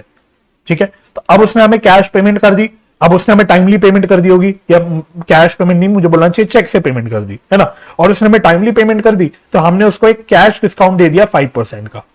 हमने कैश डिस्काउंट दे दिया 5% का, तो नेट में उसने कितनी पेमेंट करी होगी? 80,000 का 5% निकालेंगे तो कितना आएगा? मेरे ख्याल से आएगा 4,000, है ना। तो 4,000 का हमने डिस्काउंट दे दिया, तो 76,000 रुपीज की पेमेंट आएगी। ठीक, अब हमको अपनी बैंक में क्या, कौन सा अमाउंट दिखाना चाहिए था? हमारे बैंक अकाउंट में क्या अमाउंट आता? अगर मैं इसकी एंट्री बनाऊं, अगर आप इसको एंट्री फॉर्म में सोचो तो हमने क्या एंट्री पास करी होगी, करनी चाहिए? या फिर बैंक अकाउंट डेबिट 76,000, 4,000 का डिस्काउंट दे दिया, डिस्काउंट अलाउड, डेबिट 4,000 टू जो भी डेटर है, जो भी कस्टमर है 80,000। ये हमारी एंट्री बनेगी। इसका मतलब मेरे कैश बुक में यानी मेरे बैंक में कितना अमाउंट आना चाहिए? 76,000। अब क्वेश्चन का पढ़ो फिर से। क्वेश्चन ने बोला कि कैशियर ने हमारे एरनेसली अपनी कैश बुक में इसको ग्रॉस अमाउंट में रिकॉर्ड कर दिया, मतलब हमने 76 की जगह 80,000 दिखा दिया। इसका मतलब हमने 4,000 रुपए से ज्यादा कैश बुक पे दिखा दिया आपने। तो अब इसको ठीक करने के लिए क्या करना पड़ेगा? 4,000 से हमें अपनी कैश बुक कम करनी पड़ेगी, हमें 4,000 रुपए से कैश बुक कम करनी पड़ेगी। ठीक है, तो बस ये देख लेते हैं। ये रहा discount allowed to customer, however entry made blah blah जो भी है ग्रॉस अमाउंट पे, तो हमें बेसिकली 4,000 रुपए से कम करना है। आई थिंक यहाँ प्रिंटिंग एरर है, तो ये 4,000 से कम हो जाएगा। ठीक है, चलिए नेक्स्ट पढ़ते हैं। फिफ्थ वाला point, on 10th March 2022 a bill for ₹22,800 was discounted from the bank, entered in the cash book, but proceeds credited in bank statement amounted to ₹22,000 only। वो आपसे कह रहा है कि हमने 22,800 रुपए का कोई बीआर था, हमारे पास बिल रिसीवेबल था, जिसको बैंक में जाकर डिस्काउंट करा दिया। बिल्स ऑफ एक्सचेंज चैप्टर आपने पढ़ रखा है, तो ये सारी टर्मिनोलॉजी सब कुछ आपको क्लियर होगा, मैं मान के चल रहा हूं। तो हमने जब अपना बीआर डिस्काउंट किया तो बीआर तो था 22,800 का, तो बैंक ने हमें कितने दिए? बैंक ने हमें सिर्फ 22,000 दिए। इसका मतलब 800 रुपए का उन्होंने डिस्काउंटिंग चार्जेस काट दिया। तो हमारे बैंक अकाउंट में आने कितने चाहिए थे? 22,000 रुपए आने चाहिए थे। हमारे बैंक अकाउंट में 22,000 रुपए आने चाहिए थे, कैश बुक में, सॉरी, है ना। तो 22,000 पे हमारा कैश बुक में अमाउंट आना चाहिए था, बट हमने क्या किया? हमने इसको 22,800 रुपए पे ही दिखा दिया, मतलब हमने 800 रुपए फालतू दिखा दिए। ठीक है, तो अब इसको ठीक करने के लिए अगेन मुझे क्या करना पड़ेगा? मुझे 800 रुपए से इसको कम करना पड़ेगा। मुझे 800 रुपए से इसको अपने बैंक जो है कैश बुक को कम करना पड़ेगा। तो बीआरएस में हम इसको कम कर देंगे। तो ये रहा आपका ये वाला। ठीक, डन हो गया। चलो 6 में कहता है a cheque issued amounting to ₹6,900 return mark out of date. हमने कोई चेक इशू किया पेमेंट के लिए 6,900 रुपीज का, लेकिन वो वापस आ गया cheque marked out of date. मतलब आप ये समझ लो कि सपोज क्या मतलब, चेक एक्सपायर हो गया होगा। हर चेक की अपनी एक वैलिडिटी होती है, तो उसकी वैलिडिटी खत्म हो गई होगी, तो इसलिए हमारे पास वो चेक वापस आ गया, बट उसकी हमने कोई भी एंट्री कैश बुक में नहीं डाली। जब हमने चेक इशू किया तो हमने अपना कैश बुक 6,900 रुपीज से कम कर दिया होगा, लेकिन क्योंकि वो चेक वापस आ गया, क्लियर ही नहीं हुआ, तो बैंक में तो कम नहीं हुआ होगा। इसका मतलब मेरा कैश बुक में जो बैलेंस है वो कम आ रहा होगा as compare to bank statement या पासबुक। तो अब इसको ठीक करने के लिए हमको क्या करना पड़ेगा, अगर हमें कैश बुक से बैंक स्टेटमेंट के बैलेंस पे आना है तो हमको इसको ऐड करना पड़ेगा, इसको हमको ऐड करना पड़ेगा। इसको हम लोग प्लस कर देंगे, एक बार फटाफट से देख लेते हैं। ये रहा 6900 प्लस कर दिया, ये हो गया। Seventh, insurance premium of ₹3024 paid directly by bank under a standing order, no entry made in cash book. तो हाँ, इंश्योरेंस प्रीमियम कुछ पे हो गया 3024 का डायरेक्टली बैंक से, ठीक है, लेकिन हमने अब उसकी कैश बुक में एंट्री नहीं करी। तो पासबुक में यानी बैंक स्टेटमेंट में तो 3024 से मेरा बैलेंस कम हो गया होगा, लेकिन हमारे कैश बुक में एंट्री नहीं हुई तो वो कम नहीं हुआ होगा। तो इसको ठीक करने के लिए हमें क्या करना पड़ेगा, हमें इसको अपने बीआरएस में कम करना पड़ेगा to arrive at balance as per bank statement. तो 3024 से हम इसको कम कर देंगे, ठीक। चलिए, 8 में कहता है अ bill receivable for ₹6.20 discounted for ₹6000 with the bank. 6120 का कोई बीआर था दोबारा से, जिसको हमने 6000 रुपए से डिस्काउंट किया। इसका मतलब 120 रुपए का कहीं ना कहीं डिस्काउंटिंग चार्जेस होगा, राइट, ओके।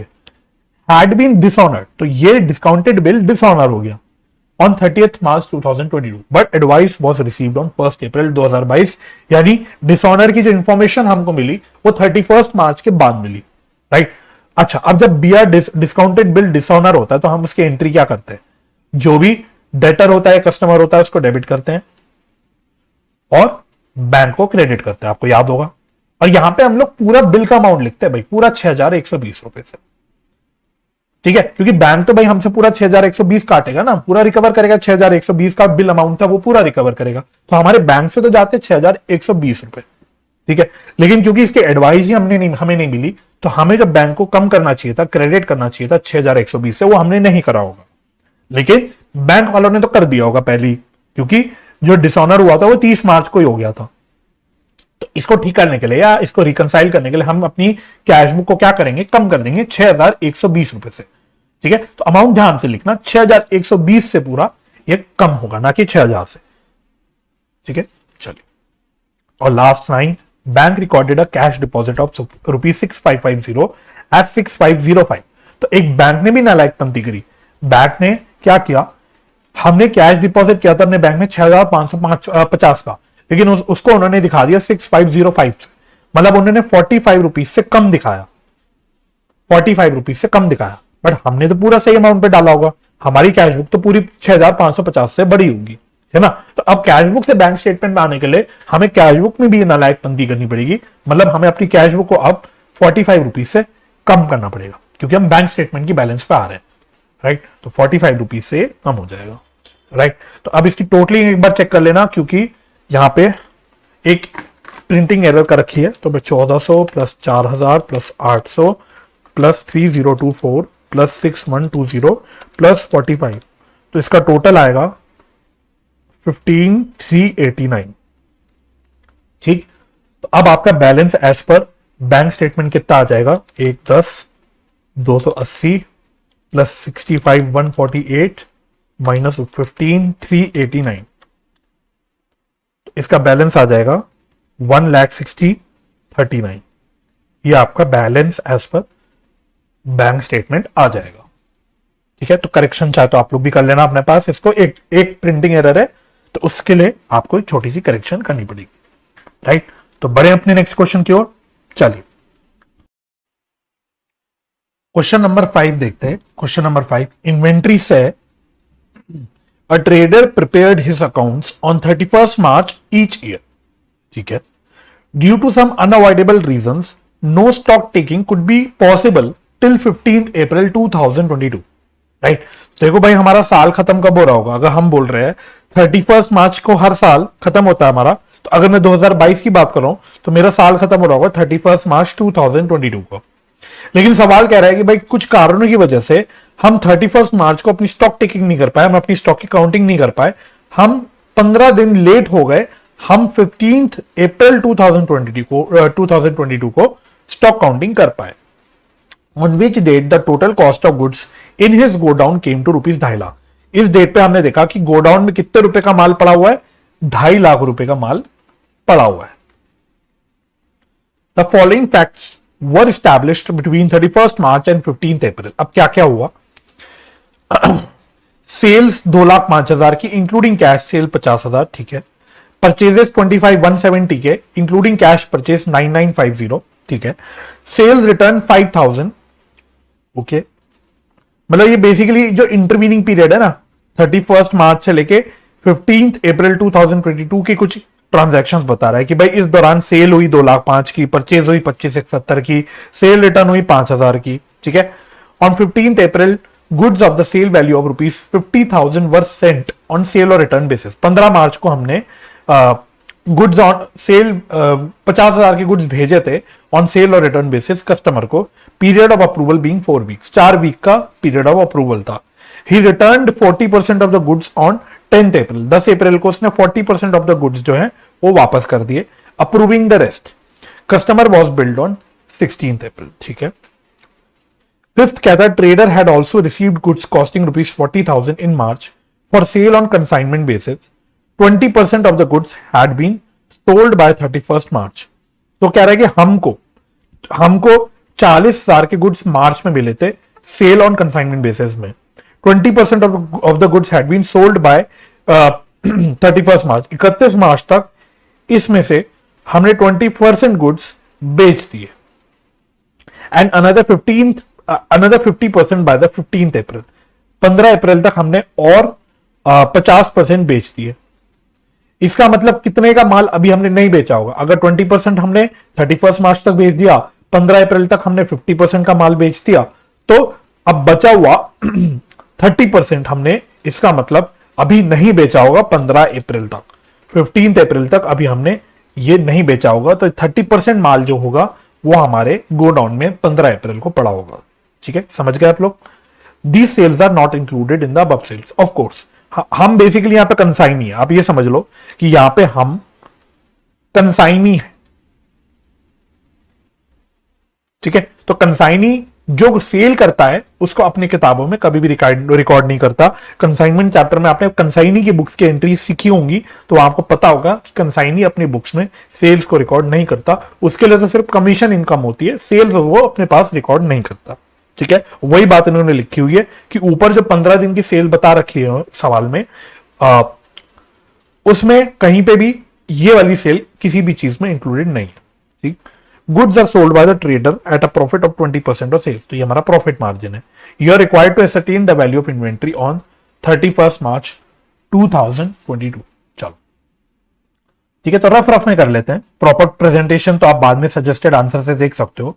तो 15 अप्रैल को भाई हमारी जो वैल्यू ऑफ इन्वेंट्री आ रही थी वो 2.5 लाख रुपए की आ रही थी, ठीक है जी।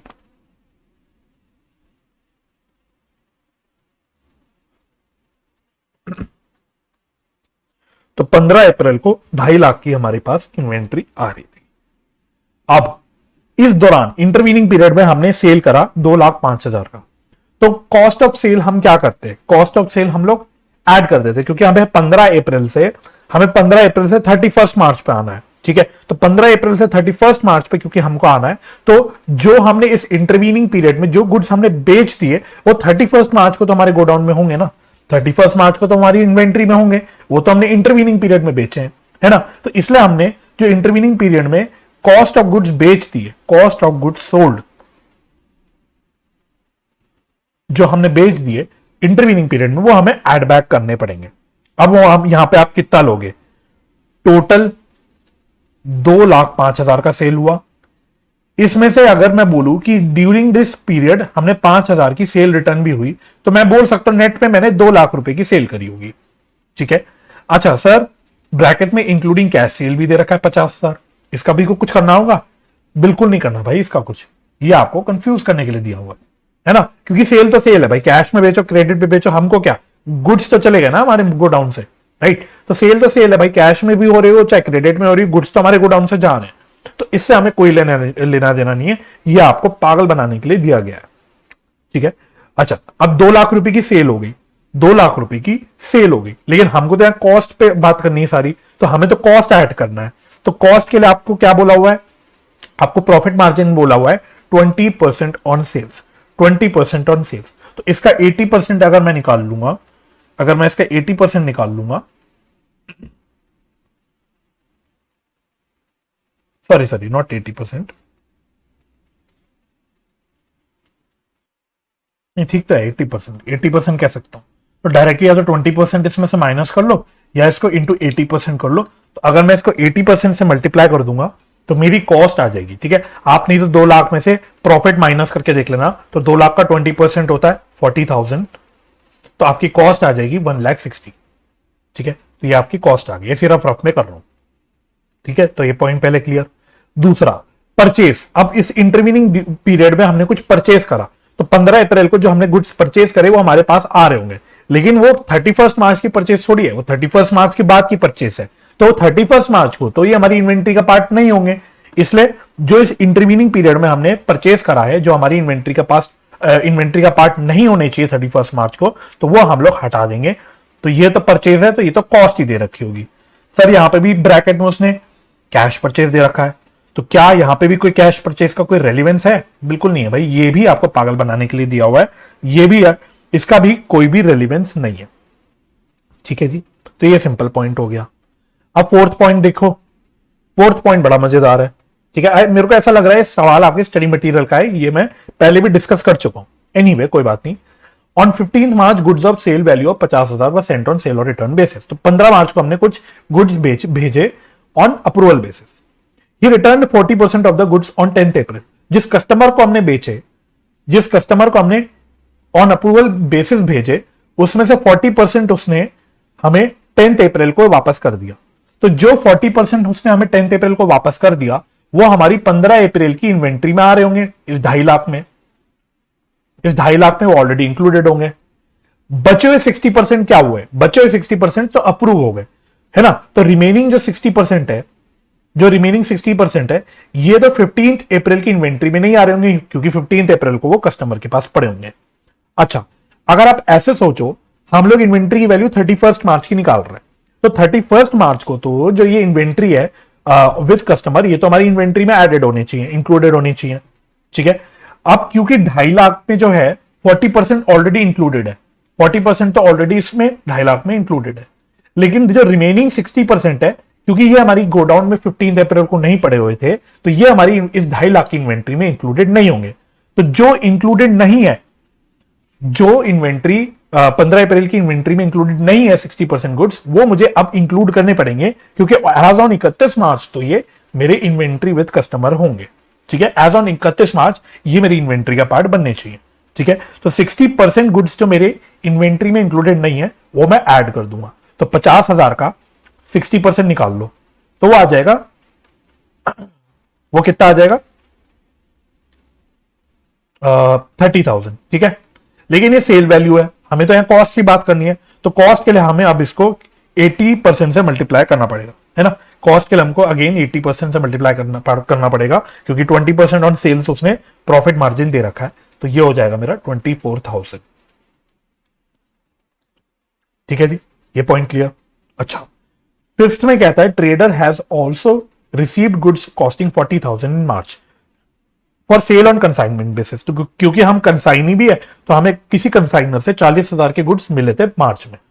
20% of the goods had been sold by 31 March, ठीक है। 31 मार्च तक 20% गुड्स बेच दिए, खत्म। अनदर 15% बाय 15th अप्रैल, 15 अप्रैल तक हमने और 50% बेच दिए, ठीक है। अब ये बस एक बात समझो, जो हमारी कंसाइनी का माल हमारे पास पड़ा हुआ है, वो हमारी इन्वेंट्री में काउंट नहीं होगा, क्योंकि हम कंसाइनी है।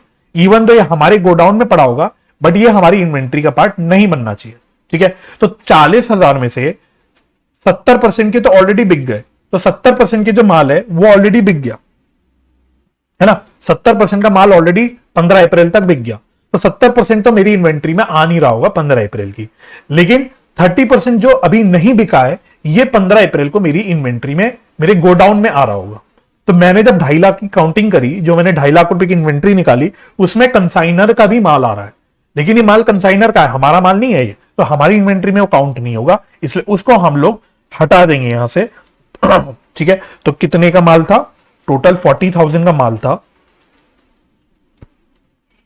टोटल 40,000 का माल था। इसमें से जो 30% का माल मेरी 15 अप्रैल को आ रहा है, वो मेरी इन्वेंट्री में नहीं आना चाहिए, तो वो मैं यहां से माइनस कर दूंगा। ठीक है, बस इससे मेरी आ जाएगी इन्वेंट्री ऑन 31 मार्च 2022। ठीक है, देख लो एक बार, 2.5 lakh plus 1,60,000 minus 25 170 plus 24 minus 12, तो ये आ गया 396,830। ठीक है, तो this will be my inventory on 31 March 2022। बस इसको प्रॉपरली इस प्रकार से प्रेजेंटेशन करना आप। ठीक है, तो ये प्रेजेंटेशन है प्रॉपर एग्जाम में जो आपको करनी है। प्रॉपर हेडिंग डालोगे, है ना, कॉलम्स बनाओगे, प्रॉपरली सब कुछ ऐड माइनस जो भी कर रहे हो वो लिखोगे और कैलकुलेशन दिखाओगे। हाँ, उसके पीछे की कहानी सारी हमने यहाँ पे डिस्कस कर ली। राइट, ठीक है, तो ये सवाल भी कंप्लीट। चलिए आगे बढ़ते हैं। अब आइए क्वेश्चन नंबर 7 पे, जो कि है डेप्रिसिएशन चैप्टर। देखते हैं क्या कहता है question. A firm purchase an old machinery for ₹37,000 on 1st of January 2019 and spent ₹3,000 on its overhauling। तो 1 जनवरी 2019 को हमने एक मशीनरी खरीदी, मतलब एक फर्म ने मशीनरी खरीदी 37,000 की, और उसके ऊपर कुछ खर्चे किए 3,000 रुपए के। तो टोटल कितनी की मशीनरी हो गई मेरी? टोटल मशीनरी होगी मेरी 40,000 की। Right, okay. On 1st of July 2020 another machinery was purchased for ₹10,000। एक और मशीनरी खरीदी। तो एक काम करते हैं, जो पहली मशीनरी खरीदी उसको हम बोल देते हैं M1, और ये जो 1 जुलाई 2020 को खरीदी इसको हम बोल देते हैं M2, अपनी सिंप्लिसिटी के लिए। ठीक है, तो 1 जुलाई को एक और मशीनरी खरीदी हमने, कितने रुपए के लिए? 10,000 रुपए। ठीक है, ऑन 1st of July 2021, फिर अगले साल, the machine which was purchased on 1st of January 2019 यानी M1 was sold for ₹28,000। तो हमने M1 को बेच दिया, M1 को हमने बेच दिया 28,000 रुपए पे। कौन सी डेट को? 1 जुलाई 2021 को। ठीक है, चलो हम यहां नहीं लिखता, जब डिस्कशन करेंगे तभी हम लोग चर्चा कर लेंगे इसकी। उसके बाद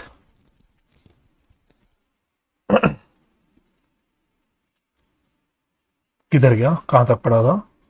हाँ, तो हम कह रहे थे कि हमने M1 बेच दिया ₹28,000 पे, और फिर हमने एक और मशीनरी खरीदी सेम डेट पे 25,000 की। तो मतलब तीसरी मशीनरी पिक्चर पे आ गई, इसको हम बोल देंगे M3। On 1st July 2022 the machine which was purchase on 1st of July 2020 was sold for ₹2,000। तो ये हो गई मेरी M2। M2 भी हमने बेच दी 1 जुलाई 2022 को। ठीक है, तो ये आपको पहले पैराग्राफ में 3 मशीनरी की इंफॉर्मेशन दे रहा है, कब कितने रुपए की खरीदी और कब कौन सी मशीनरी हमने कितने रुपए पे बेची, वगैरह वगैरह, ये सारी इंफॉर्मेशन आपको दे रहा है। फिर कहता है depreciation is charge at 10% per annum. Depreciation हम चार्ज करते हैं at 10% per annum on straight line method. SLM basis पे हम लोग 10% के हिसाब से डेप्रिसिएशन चार्ज करते हैं। The firm change the method and adopted diminishing balance method, मतलब WDB method with effect from 1st January 2020। 1 जनवरी 2020 से हमने SLM मेथड से चेंज कर दिया अपना मेथड WDB में, और रेट भी इंक्रीज कर दिया, and the rate was increase to 15% per annum. ठीक है, तो यानी कि 31 दिसंबर 2019 तक हमारा डेप्रिसिएशन मेथड रहा SLM 10% पर एनम, और उसके बाद चेंज हो गया WDB में 15% per annum. The books are closed on 31 December every year. मतलब हम लोग कैलेंडर ईयर फॉलो कर रहे हैं। प्रिपेयर करना है machinery account for 4 years from 1 जनवरी 2019। ठीक है, तो कैलकुलेशंस डिस्कस करते हैं, मशीनरी अकाउंट बाकी तो आप लोग बना लोगे। ठीक है, तो यहीं से देखते हुए डिस्कस करते हैं आप लोगों के साथ। तो ये रही आपकी मशीनरी अकाउंट। ठीक है, तो सारी कैलकुलेशंस बेसिकली हम लोग डिस्कस करते हैं। तो सबसे पहले हमने 1 जनवरी 2019 को M1 खरीदा। हमने M1 खरीदा, 37,000 की वैसे कॉस्ट थी, और प्लस हमने 3,000 के कुछ ओवरहॉलिंग के खर्चे करे, तो टोटल मेरी 40,000 की मशीनरी हो गई। फिर 2019 में और कुछ नहीं हुआ, तो 31 दिसंबर 2019 को इस 40,000 पे मैं 10% का डेप्रिसिएशन लगा दूंगा। ठीक है, क्योंकि 2019 में तो हमारा 10% का डेप्रिसिएशन रेट चल रहा है SLM के हिसाब से। ठीक है, तो हमारा क्लोजिंग बैलेंस मशीनरी का हो गया 36,000, और बैलेंस ईडी आ गया 36,000। ठीक है, फिर सवाल ने बोला कि पहली बात हमने 1 जनवरी 2020 से अपना मेथड चेंज कर दिया टू एसएलएम और सॉरी टू डब्ल्यूडीवी और डिप्रिसिएशन का रेट चेंज कर दिया हमने 15% का। ठीक है, ओके। आगे क्या कहानी हुई थी, आगे उसने बोला था कि 1 जुलाई 2020 को हमने M2 खरीदा 10,000 रुपए पे, ये रहा। ठीक है, तो हमने 1 जुलाई 2020 को M2 खरीद लिया बेसिकली 10,000 रुपए में, और फिर अब और 2019 में को कुछ नहीं हुआ, तो अब हम 2020 में और कुछ नहीं हुआ, तो 2020 का हम लोग डेप्रिसिएशन चार्ज कर देंगे। तो 2020 का डेप्रिसिएशन आएगा कैसे, ध्यान रखना, अब हम डब्ल्यूडीवी मेथड पे आ चुके हैं, तो इसका मतलब जो अब ये पुरानी जो मशीनरी हमारी है उसकी जो ओपनिंग बैलेंस है ये मेरी डब्ल्यूडीवी हो जाएगी। This will be treated as my WDV for 2020, और इस पे अब हम डेप्रिसिएशन कैलकुलेट करेंगे। तो 36,000 की डब्ल्यूडीवी पे पूरे साल का डेप्रिसिएशन हो गया 15% का, क्योंकि अब हमारा रेट भी 15% हो गया, प्लस जो नई मशीनरी खरीदी 10,000 रुपए की, इसमें भी 15%, लेकिन सिर्फ 6 महीने के लिए, क्योंकि हमने परचेज करी 1 जुलाई। ठीक है, तो 36,000 का 15% एक बार निकाल के देख लेते कितना आ रहा है, 5400 ये आ रहा है। और M3 का हमारा सॉरी M2 का हमारा जो डिप्रिसिएशन है वो कितना आएगा, 750। ठीक है, क्लियर हो गया। तो अब हमारा क्लोजिंग बैलेंस बच गया टोटल 39,850 का। इसमें हमने ब्रेकअप कर दिया कि इसमें से M1 का बैलेंस इतना है और M2 का बैलेंस इतना है। ठीक है, तो 36,000 में से 5400 एडजस्ट कर दोगे तो M1 का बैलेंस बच जाएगा, और 10,000 में से 750 अगर आप माइनस कर दोगे डेप्रिसिएशन तो 9250 बच जाएगा। तो ये मेरा ब्रेकअप हो गया क्लोजिंग बैलेंस का ऑफ 2020। राइट, आप 2021 पे आते हैं, तो पहले तो मैंने ओपनिंग बैलेंस यहां पे पोस्ट कर दिया। उसके बाद सवाल क्या कह रहा है आपसे, 2021 की बात कर रहा है। On 1 July 2021 the machinery which was purchased on 1 January 2019 was sold for 28,000। तो M1 को बेसिकली हमने बेच दिया 28,000 रुपए पे। तो अब प्रॉफिट या लॉस कैसे निकालोगे, ठीक है, तो M1 का अब मेरा WDV है कितने का, 30,600 का, 30,600 का मेरा M1 का WDV है। इस पे और मैं 6 महीने का डिप्रिसिएशन लगा लेता हूं। 1 जुलाई 2021 को हमने बेचा है, तो 6 महीने का और डिप्रिसिएशन लग जाएगा। तो 30,600 इंटू 15% इंटू 6/12, तो ये कितना आ रहा है देख लेते हैं। 30,600 इंटू बेसिकली 7.5%, तो ये आ रहा है 2295। 2295, ठीक है, ये रहा 2295। अब मैं WDV कितनी हो गई मेरी बची हुई, WDV बच गई मेरी 28,305 की, 28,305। 28,305 की मशीनरी हमने 28,000 में बेची, तो मतलब हमारा 305 रुपए का लॉस हो गया। राइट, खत्म। चलो, अच्छा, अब ये 6 महीने का डेप्रिसिएशन है। यहां पे सोल्यूशन में उन्होंने सारा डेप्रिसिएशन एक साथ 31 दिसंबर को लगाया हुआ है। आप चाहो तो ये 2295 का डेप्रिसिएशन यहां पे 1 जुलाई को भी दिखा सकते हो, वो भी दिखाओगे तो भी गलत नहीं है, कैसे भी दिखा सकते हो, कोई हार्ड एंड फास्ट रूल नहीं है, आप कैसे भी दिखा सकते हो। ठीक है, तो अगर आप 1 जुलाई को 2295 का डेप्रिसिएशन दिखाते हो M1 का, तो भी कोई दिक्कत की बात नहीं है। Right, okay, sorry excuse me. चलिए, अच्छा, आगे क्या कहानी बोल रहा था आपसे, आगे कह रहा था वो आपसे कि ऑन द सेम डे पे हमने एक और मशीनरी यानी M3 खरीद ली 25,000 की। मतलब 1 जुलाई 2021 को हमने एक मशीनरी और खरीद ली 25,000 रुपए की। तो वो हम यहां पे दिखा देंगे, 1 जुलाई 25,000 की मशीनरी, काम खत्म, बस अब साल खत्म। तो 31 दिसंबर 2021 को कितना डेप्रिसिएशन लगेगा। M1 पे तो 2295 लगा चुके हैं, M2 का कितना लगेगा, M2 का WDV था 9250, M2 का WDV था 9250, ये रहा, इस पे पूरा 15%। ठीक है, और जो हमने नई मशीनरी खरीदी 25,000 की, जो नई मशीनरी हमने खरीदी 25,000 की, इस पे 15% का सिर्फ 6 महीने के लिए फिर से। राइट, तो 9250 का 15% निकाल लेते, कितना आ रहा है, ये आ रहा है 1387.5, जिसको राउंड ऑफ कर दिया 1388 पे, और 25,000 का 7.5% बेसिकली आ गया 1875। ठीक है, आई होप कैलकुलेशन सारी आपको समझ आ रही होगी। अब क्लोजिंग बैलेंस M1 तो बिक चुका, M1 तो क्लोजिंग बैलेंस में अब आएगा नहीं। अब बचा क्या, एक M2 बचा और दूसरा M3 बचा। M2 कितना हुआ, M2 का WDV था 9250, 9250 में से हमने 2295 का सॉरी 2295 नहीं, 1388 का डेप्रिसिएशन लगा दिया तो बच गई वैल्यू 7862। सिमिलरली 25,000 की हमने एक और मशीनरी खरीदी थी जिसमें से हमने 1875 का डेप्रिसिएशन लगा दिया था, तो डब्ल्यूडीबी बच गई मेरी 23125 और टोटल क्लोजिंग बैलेंस हो गई मेरे 30,987। ठीक है, 2021 भी क्लियर हो गया। चलो नेक्स्ट 2022 पे चलते हैं। तो 2022 के लिए उसने क्या बोला था, on 1st July 2022 the machinery which was purchased on 1st July 2020 यानी M2 वॉज सोल्ड फॉर 2,000 रुपए। तो अब हमने M2 भी बेच दिया 2,000 रुपए पे। तो अब यहां पे भी आप निकाल लो प्रॉफिट या लॉस। अब M2 की बात करो तो M2 की WDV है कितनी, 1 जनवरी 2022 को ये रही 7862। इस पे 6 मंथ्स का डेप्रिसिएशन माइनस कर दो तो 7862 का 15% इंटू 6/12। ठीक है, रफ रफ में कर रहा हूं, प्रॉपर प्रेजेंटेशन तो आप बाद में देख ही सकते हो, मैं खाली आपको कैलकुलेशन बता रहा हूं। 7862 इंटू 15% डिवाइड बाय 2, तो ये बच रहा है 590, राउंड ऑफ करके आ रहा है 590। तो WDV on the date of sale कितना हो गया, 7272। 7272। अब इस मशीनरी को हमने 2000 पे बेचा, मतलब 7272 की मशीनरी को हमने 2000 पे बेचा, तो लॉस कितने का हो गया, 5272 का। ठीक है, तो लॉस आ गया मेरा 5272। 590 का डेप्रिसिएशन फिर से वही उन्होंने सवाल के सोल्यूशन में ICAI ने आंसर में 31 दिसंबर को दिखा रखा है। आपकी श्रद्धा है, आप चाहो तो ये 590 का डेप्रिसिएशन यहां पे 1 जुलाई 2022 को भी दिखा सकते हो, गलत वो भी नहीं है, आंसर में कोई भी फर्क नहीं आएगा, सिर्फ पोस्टिंग अलग अलग आ जाएगी और कुछ नहीं। ठीक है, तो वो आप लोग कर सकते हो, आपकी श्रद्धा है। बस क्लोजिंग 31 दिसंबर 2022 को फाइनली अब हमारा बची हुई मशीनरी पे डेप्रिसिएशन लग जाएगा। और बची हुई मेरी मशीनरी है कौन सी, M1 बिक गई, M2 बिक गई, अब बची कौन सी, सिर्फ M3 बची, सिर्फ M3 बची। तो M3 की डेप्रिसिएशन निकाल लो कितनी आएगी। M3 की WDV थी ओपनिंग डेट पे 23125 और 15% का डेप्रिसिएशन का रेट है। ठीक है, तो मैं चेक कर लेता हूं एक बार, 23125 इंटू 15%, तो आ रहा है 3469, राउंड ऑफ करके 3469 आ गया। और आपकी क्लोजिंग बैलेंस फिर यहां बच गया, क्लोजिंग बैलेंस खाली किसका होगा, M3 का। अब खाली हमारी M3 बची।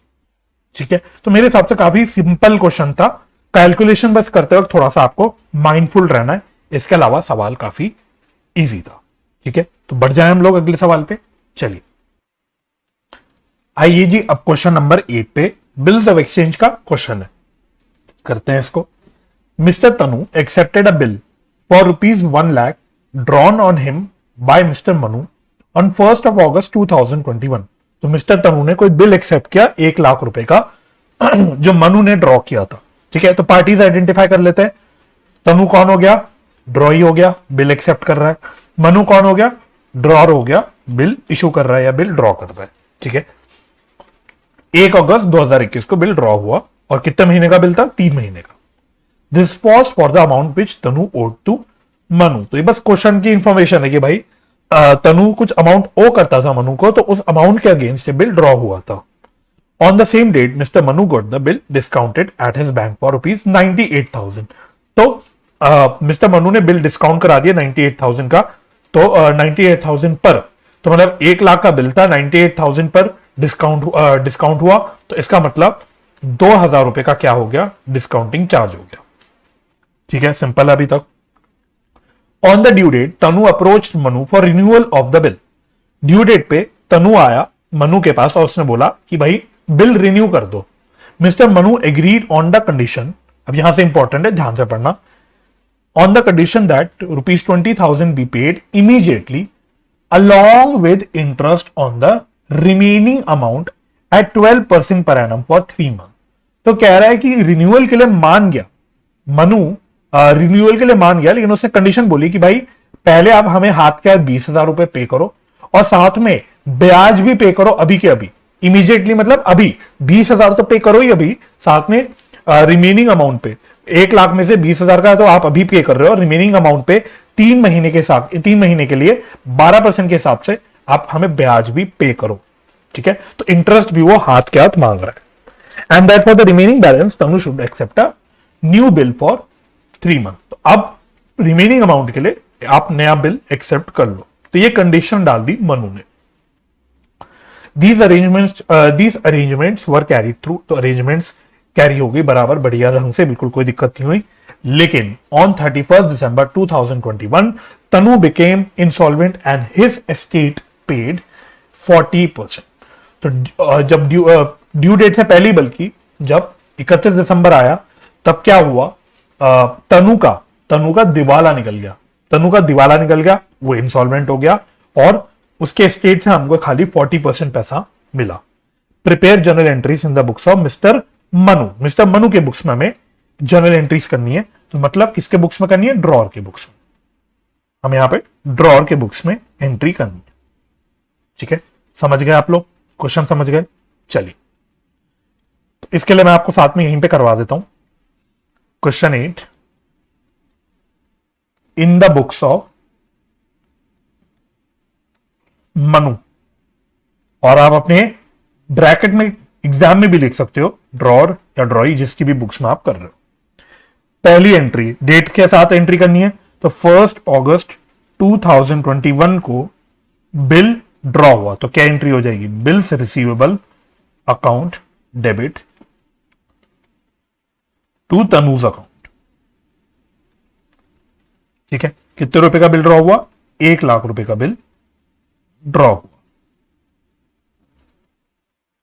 ठीक है, ऑन द सेम डेट पे हमने क्या किया, इस बिल को डिस्काउंट करा दिया। तो डिस्काउंट करवाते वक्त क्या एंट्री होगी, बैंक अकाउंट डेबिट, तो बैंक में तो हमें सिर्फ 98,000 रुपीज आए, डिस्काउंटिंग चार्जेस डेबिट 2,000 रुपए का हमें डिस्काउंटिंग चार्जेस बियर करना पड़ा, और बिल रिसीवेबल चला गया, तो 2BR 1 लाख। सिंपल, कोई दिक्कत नहीं। ओके, फिर ड्यू डेट आ गई बिल की, बिल की ड्यू डेट आ गई, तो ड्यू डेट कब होगी, 3 मंथ बोला था क्वेश्चन है, 3 मंथ्स का बिल है, तो ड्यू डेट कब आएगी, 1 अगस्त से 3 महीने गिन लो, तो आएगा 1 नवंबर आएगा। ठीक है, और 1 नवंबर में हम फिर क्या करेंगे, 3 दिन का ग्रेस पीरियड ऐड कर देंगे, तो your due date will become 4 November 2021। ठीक है, तो अब इस डेट पे क्या हुआ, बिल रिन्यू हो गया, है ना, बिल रिन्यू हो गया, तो रिन्यूअल पे हमें क्या क्या करना है, एंट्रीज क्या क्या करनी होती है। सबसे पहले पुराने बिल को हम ऐसा मानते हैं कि भाई, मतलब एंट्री के लिए हम लोग ऐसा मानते हैं कि सपोज वो डिसऑनर हो गया, तो बिल्कुल डिसऑनर वाली एंट्री हम लोग सेम पास कर लेते हैं। तो डिस्काउंटेड बिल जब डिसऑनर होता है तो क्या एंट्री होती है, drawee account debit to bank account, है ना, तो उसको पहले हम लोग कैंसिल कर देते हैं। हम उसको डिसऑनर नहीं बोलते, हम वर्ड यूज करते हैं कैंसिल, पुराने बिल को हम कैंसिल करने की बात करते हैं। ठीक है, एंट्री डिसऑनर वाली ही होती है, तो क्या एंट्री हो जाएगी, तो एंट्री होगी Tanuj account debit to bank account, क्योंकि ये डिस्काउंट करा रखा था। ठीक है, तो पहले ये एंट्री हो गई। ठीक है, तो ये ओल्ड BR या फर्स्ट BR भी कह सकते हो, कैंसिल। ठीक है, ओके, फिर अब तो सारी एंट्रीज 4 नवंबर को ही होने वाली है। अब इंटरेस्ट ड्यू करना है हमें 3 महीने का, इंटरेस्ट ड्यू करना है हमें तनु से 3 महीने का, तो Tanuj account debit to interest account. मेरे लिए इंटरेस्ट इनकम है, ड्रॉई के लिए इंटरेस्ट इनकम है। इंटरेस्ट कैसे निकालोगे भाई, 1 लाख रुपए का वैसे बिल था, लेकिन 20,000 तो हमें हाथ के हाथ मिल ही रहे हैं, तो उस पर हम इंटरेस्ट नहीं चार्ज करेंगे, बचे हुए 80,000 पे हम इंटरेस्ट चार्ज करेंगे। रेट उसने क्या बोला था, 12% पर एनम, और कितने महीने का, 3 महीने का। ठीक है, तो ये निकाल लेते हैं, तो बेसिकली 80,000 का समझ लो 3%, 2400 आ रहा है।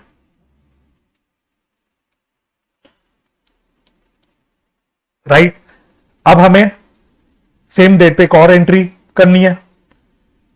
जो पैसा मिल गया उसको हम बैंक अकाउंट में डेबिट कर देते हैं। क्या क्या पैसा मिला, एक तो 20,000 रुपए का पार्ट पेमेंट मिला, प्लस क्योंकि सवाल ने बोला था कि इंटरेस्ट भी उसको हाथ के हाथ पे करना होगा, तो 2400 रुपए का इंटरेस्ट भी मिल गया। तो टोटल कितना पैसा मिल गया, 22,400 का। ठीक है, ओके, बचे हुए अमाउंट के लिए बीआर हो गया।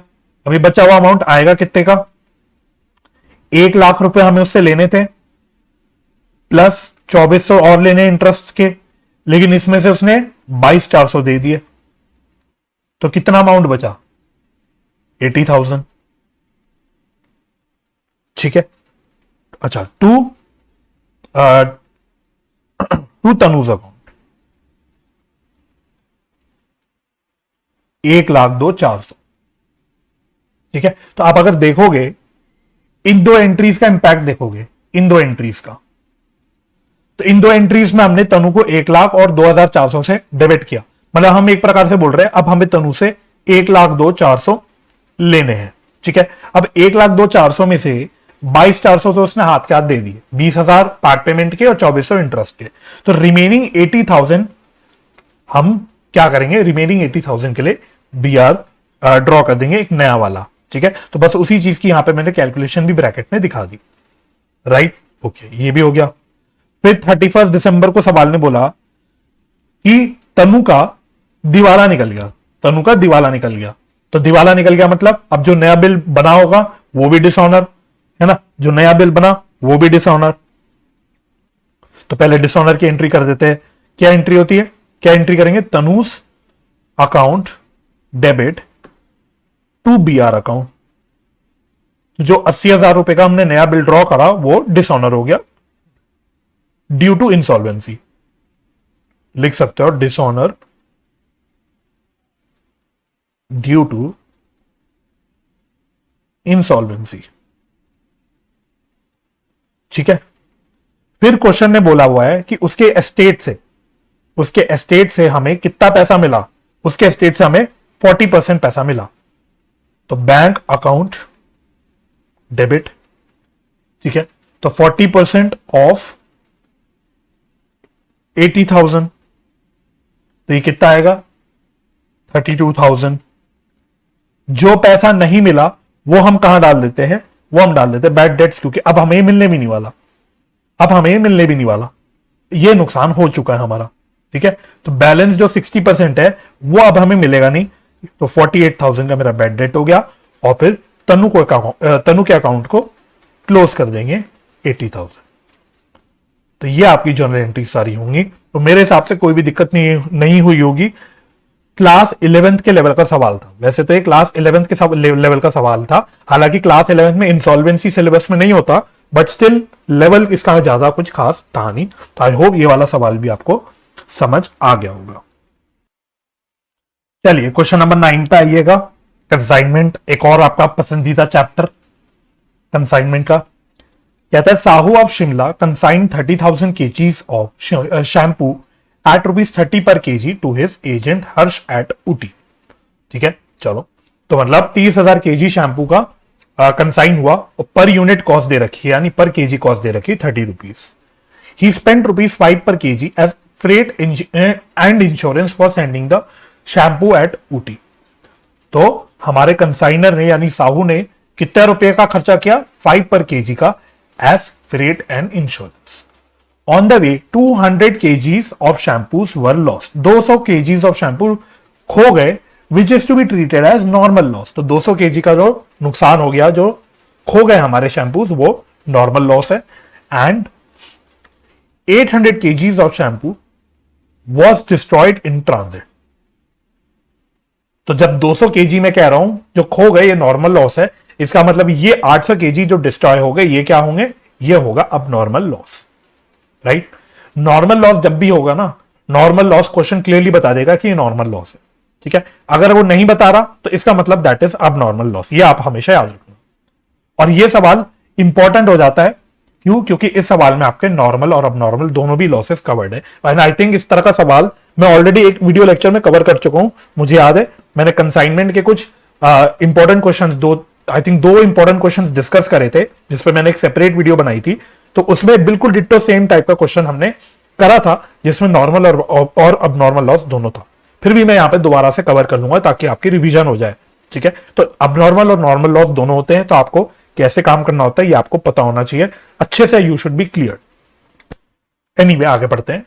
₹18,000 was paid to consignor directly by the insurance company as insurance claim. Insurance claim कितने रुपए का मिला? 18,000 रुपए का। हर्ष सोल्ड 15,000 केजी, तो हमारे कंसाइनी ने 15,000 केजीज बेचे एट ₹60 पर KG. He spent ₹33,000 on advertisement and recurring expenses. तो रिकरिंग और एडवर्टीजमेंट के जो खर्चे हुए उसके 33,000 के हुए. इसका मतलब जो ये कंसाइनी के खर्चे हैं, क्या ये कॉस्ट ऑफ कंसाइन जो गुड्स हैं, कॉस्ट ऑफ गुड्स बोल लो, क्या कॉस्ट ऑफ गुड्स में इंक्लूड होंगे? द आंसर इज नो, क्योंकि ये रिकरिंग नेचर के खर्चे हैं.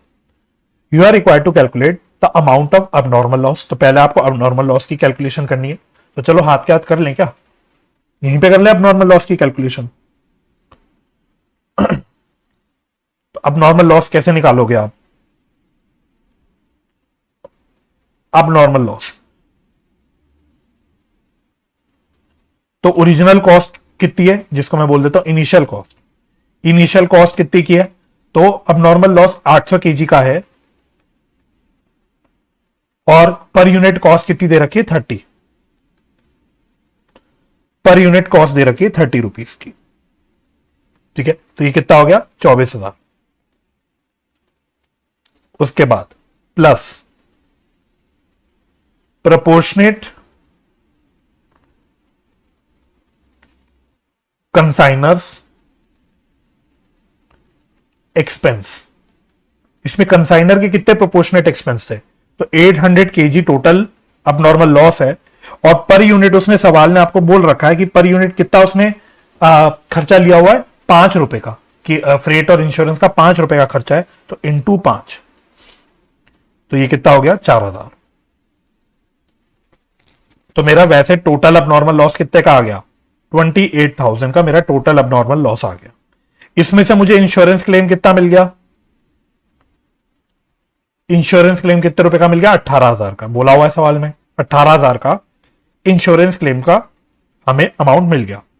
तो इसका मतलब मेरा नेट लॉस कितने का हो गया? नेट लॉस हो गया मेरा 10,000 का. ठीक है, तो नेट अबनॉर्मल लॉस. ठीक है, तो पहली रिक्वायरमेंट तो हाथ का तीन कर ली अपने, सिंपल हो गया. चलिए सेकंड कहते हैं value of stock at and.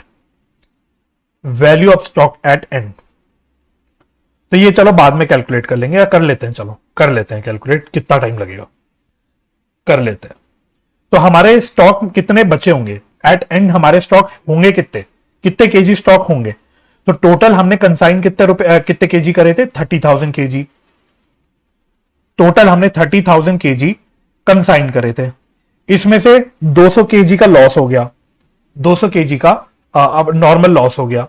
इसमें से 800 केजी का एक अब नॉर्मल लॉस भी हो गया. और हमने बेचे कितने हैं? हमारे कंसाइनी ने बेच कितने दिए? 15,000 केजी. 15,000 केजी उसने बेच दिए. तो टोटल मेरे पास एंड में कितने केजी बचे होंगे, मतलब मेरे कंसाइनी के पास कितने केजी शैंपू बचे होंगे? 14,000 केजी. इसकी हमें वैल्यू निकालनी है. चलो इसकी वैल्यू निकाल लेते यहीं पे.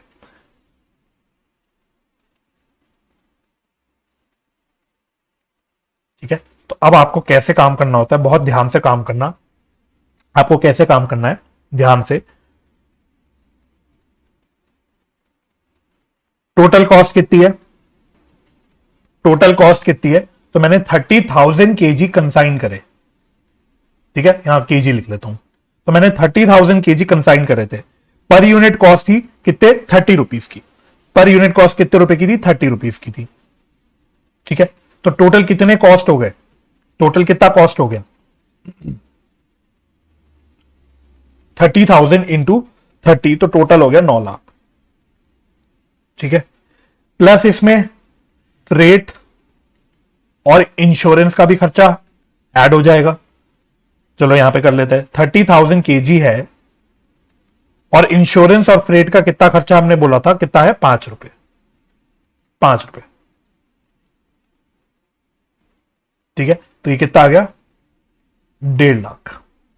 इसका मतलब मैंने टोटल 30,000 केजी कंसाइन करे, जिसकी टोटल कॉस्ट, अब मैं बोल रहा हूं कि इसकी कॉस्ट हो गई है 10.5 लाख की. इसकी कॉस्ट हो गई है 10.5 लाख की. पहले यहां तक क्लियर? ठीक है. अब जब भी अबनॉर्मल लॉस और नॉर्मल लॉस दोनों होता है, तो हमें क्या करना होता है?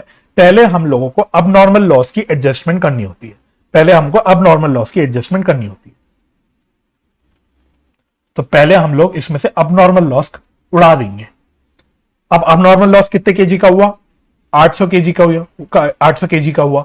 और इसकी कॉस्ट कितनी है? इसकी कॉस्ट कितनी निकाली थी आपने टोटल? अब नॉर्मल लॉस की टोटल कॉस्ट कितनी थी? 28,000 रुपए। 10,000 मत लेना, 28 लेना। 10,000 तो नेट है कि 28,000 में से 18,000 का इंश्योरेंस क्लेम मिल गया, लेकिन एक्चुअल लॉस हुआ कितने का मेरा? 28,000 का। तो यानी कि अब नॉर्मल लॉस के बाद मेरे पास 29,200 केजी के शैंपू बच गए, जिनकी अब कॉस्ट कितनी आ रही है? 10,22,000। ठीक है।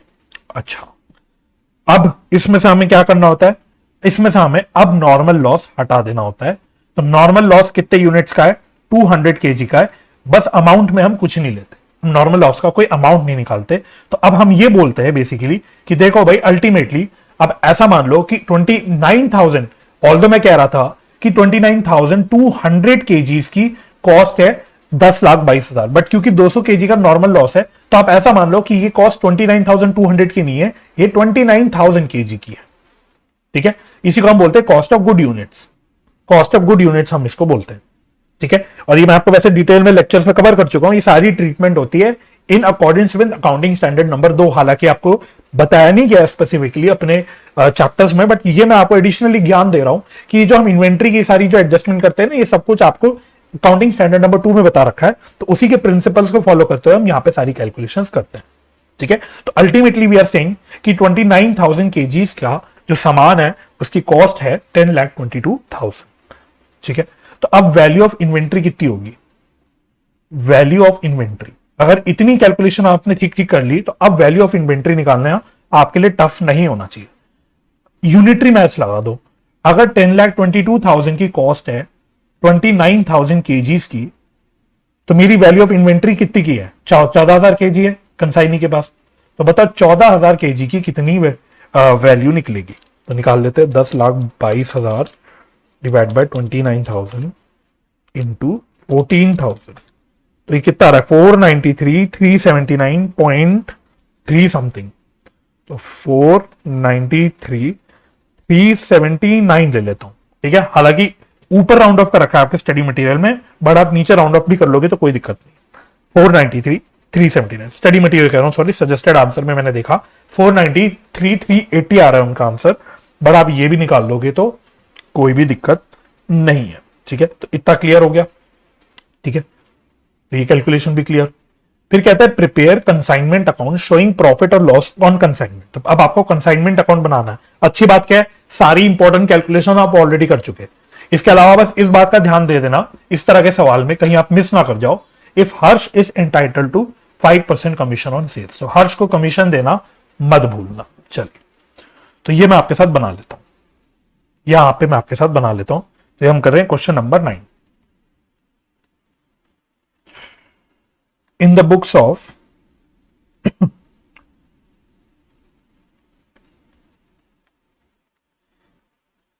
कंसाइनर कौन है हमारा? Sahu. In the books of Sahu, तो हम साहू की बुक्स में कंसाइनमेंट का अकाउंट बना रहे हैं। कंसाइनमेंट टू हर्ष।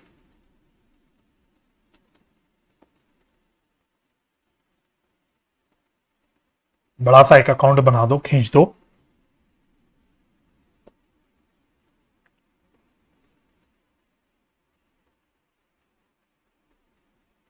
चलो बढ़ा देंगे, उसको एक्सटेंड कर देंगे बाद में। सबसे पहले क्या लिखते हैं? To goods sent on consignment. To goods sent on consignment, सारी कैलकुलेशंस कर चुके हैं हम, यहां पे देखते रहेंगे। सारी कैलकुलेशंस हम कर चुके हैं। तो कितने कॉस्ट ऑफ गुड्स हमने सेंड करे? ये रहे 9 लाख रुपए। ठीक है, तो 9 लाख। फिर टू बैंक, साहू ने कुछ रेट और इंश्योरेंस का खर्चा किया, ये भी हम निकाल चुके। यहां पे देखना 1.5 लाख रुपए। ठीक है, इसके अलावा हमारे कंसाइनी ने भी कुछ खर्चे करे, तो उसको हम कहां दिखा देंगे? हर्ष के अकाउंट में, टू हर्ष अकाउंट। ठीक है, तो उसने कितना खर्चा किया ये दे रखा था सवाल में।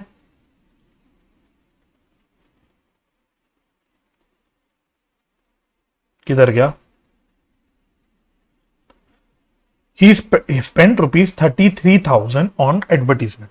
ठीक है, तो 33,000 का खर्चा उसने किया। फिर सेल्स डाल दो, बाय हर्ष अकाउंट। ये क्या है? ये सेल्स है। सेल्स के लिए उसने क्या बोला हुआ है? सेल्स के लिए उसने बोला था कि हमने कितने 15,000 केजी 60 रुपए के हिसाब से बेचे। तो 16,000 केजी, सॉरी रुपीज नहीं है, केजी है, सॉरी 15,000 ना यार, क्या हो रहा है भाई, 15,000 केजी हमने 60 रुपए के हिसाब से बेचे। तो कितना आ गया? ये आ गया 9 लाख।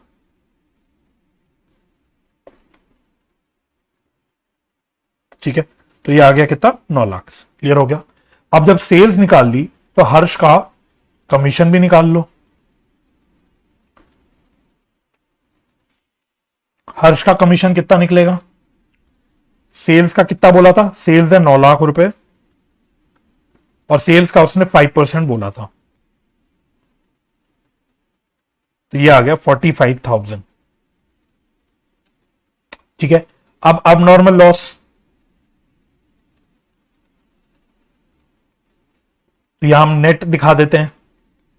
तो नेट अब नॉर्मल लॉस हमने 10,000 का दिखाया था और इंश्योरेंस क्लेम अलग से दिखा देते हैं। इंश्योरेंस क्लेम 18,000 रुपए का। ठीक है, तो ये सारी कैलकुलेशंस हम यहां पे कर चुके। ये रही हमारी ये वाली कैलकुलेशन। ठीक है, इंश्योरेंस क्लेम भी डाल दिया। और क्या बचा? और क्या बचा? और डाल दो फिर अपना consignment stock, by stock with consignee, जिसको मैं कंसाइनमेंट स्टॉक भी बोल देता हूं शॉर्ट में।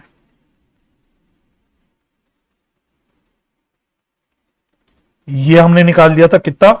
493 379, 493 379।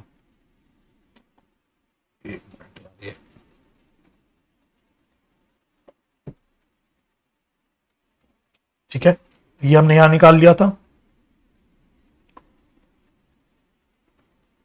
ठीक है, यहां पे हमने कैलकुलेट कर लिया था।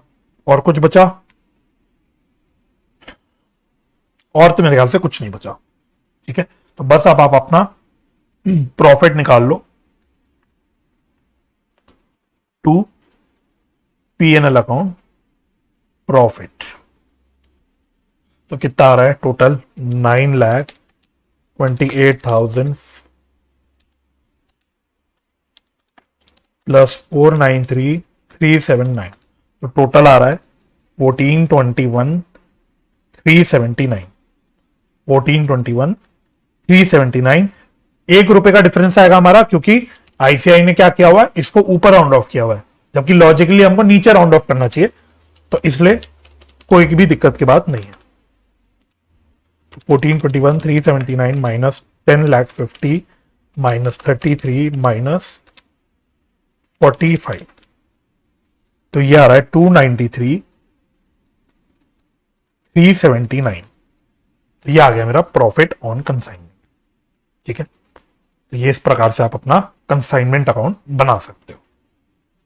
ठीक है, तो आंसर एक बार मैच कर ले, या छोड़ो आंसर क्या मैच करना, यही आएगा। बस 1 रुपए का डिफरेंस आएगा, उसको आप लोग इग्नोर मार देना।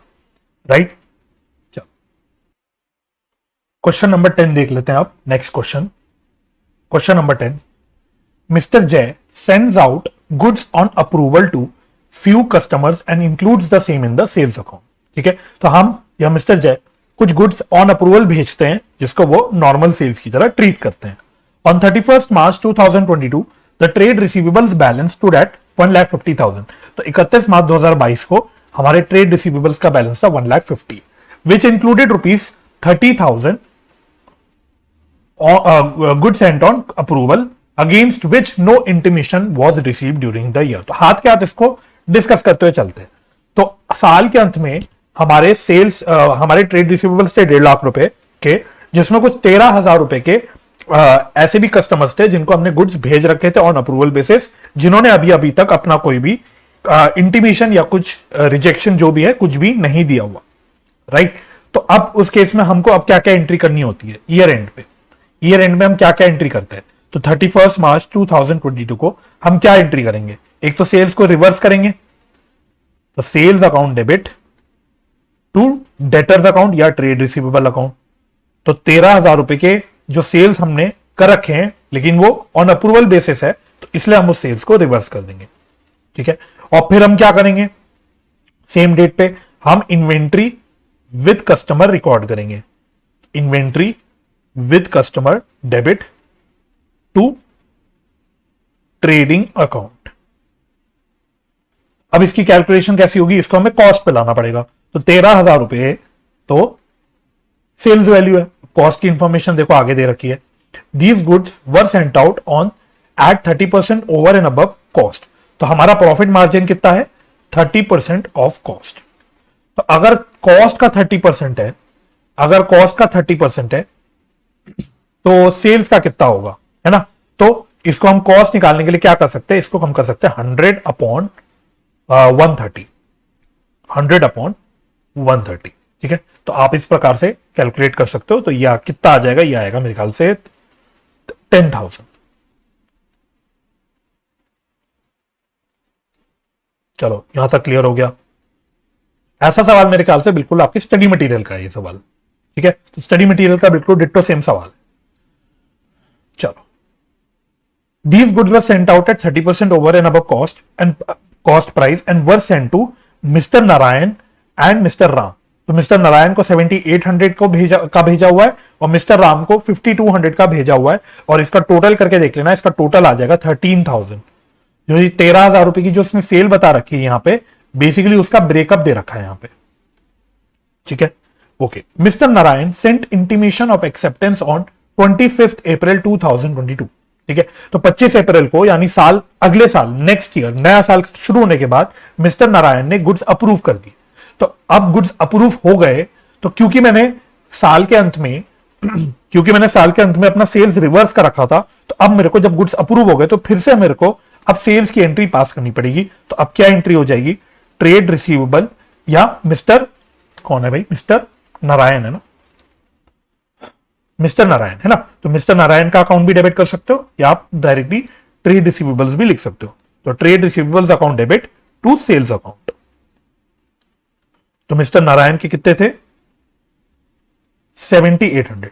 तो 7800 के गुड्स थे, ये मिस्टर नारायण ने अप्रूव कर दिया, राइट। अच्छा, फिर कहता है and mister Ram return the goods on 15 अप्रैल। 15 अप्रैल को मिस्टर राम ने गुड्स वापस कर दिए। तो क्या इसकी कोई एंट्री पास होगी, no entry, no entry. Reason, because sales already हम लोग रिवर्स कर चुके हैं। तो जब सेल्स को हम ऑलरेडी ईयर एंड में रिवर्स कर चुके हैं, तो अब सेल्स जब गुड्स वापस आ रहे हैं तो हमें दोबारा से कोई एंट्री पास करने की आवश्यकता नहीं है।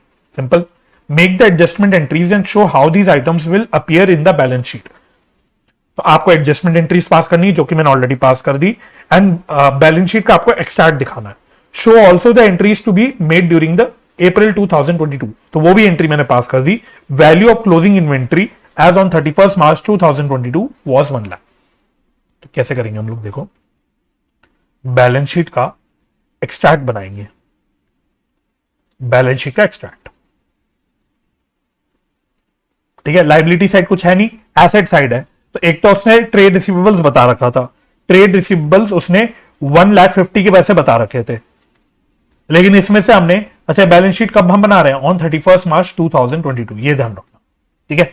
तो 31 मार्च 2022 को वैसे 1.5 लाख के ट्रेड रिसीवेबल्स थे, बट उसमें से हमने 13,000 की सेल्स रिवर्स कर दी थी। तो 13,000 से मेरे ट्रेड रिसीवेबल्स कम हो जाएंगे, 1,37,000। सर एक कस्टमर ने तो गुड्स अप्रूव कर दिया था ना, तो उसका तो माइनस नहीं करना चाहिए सर।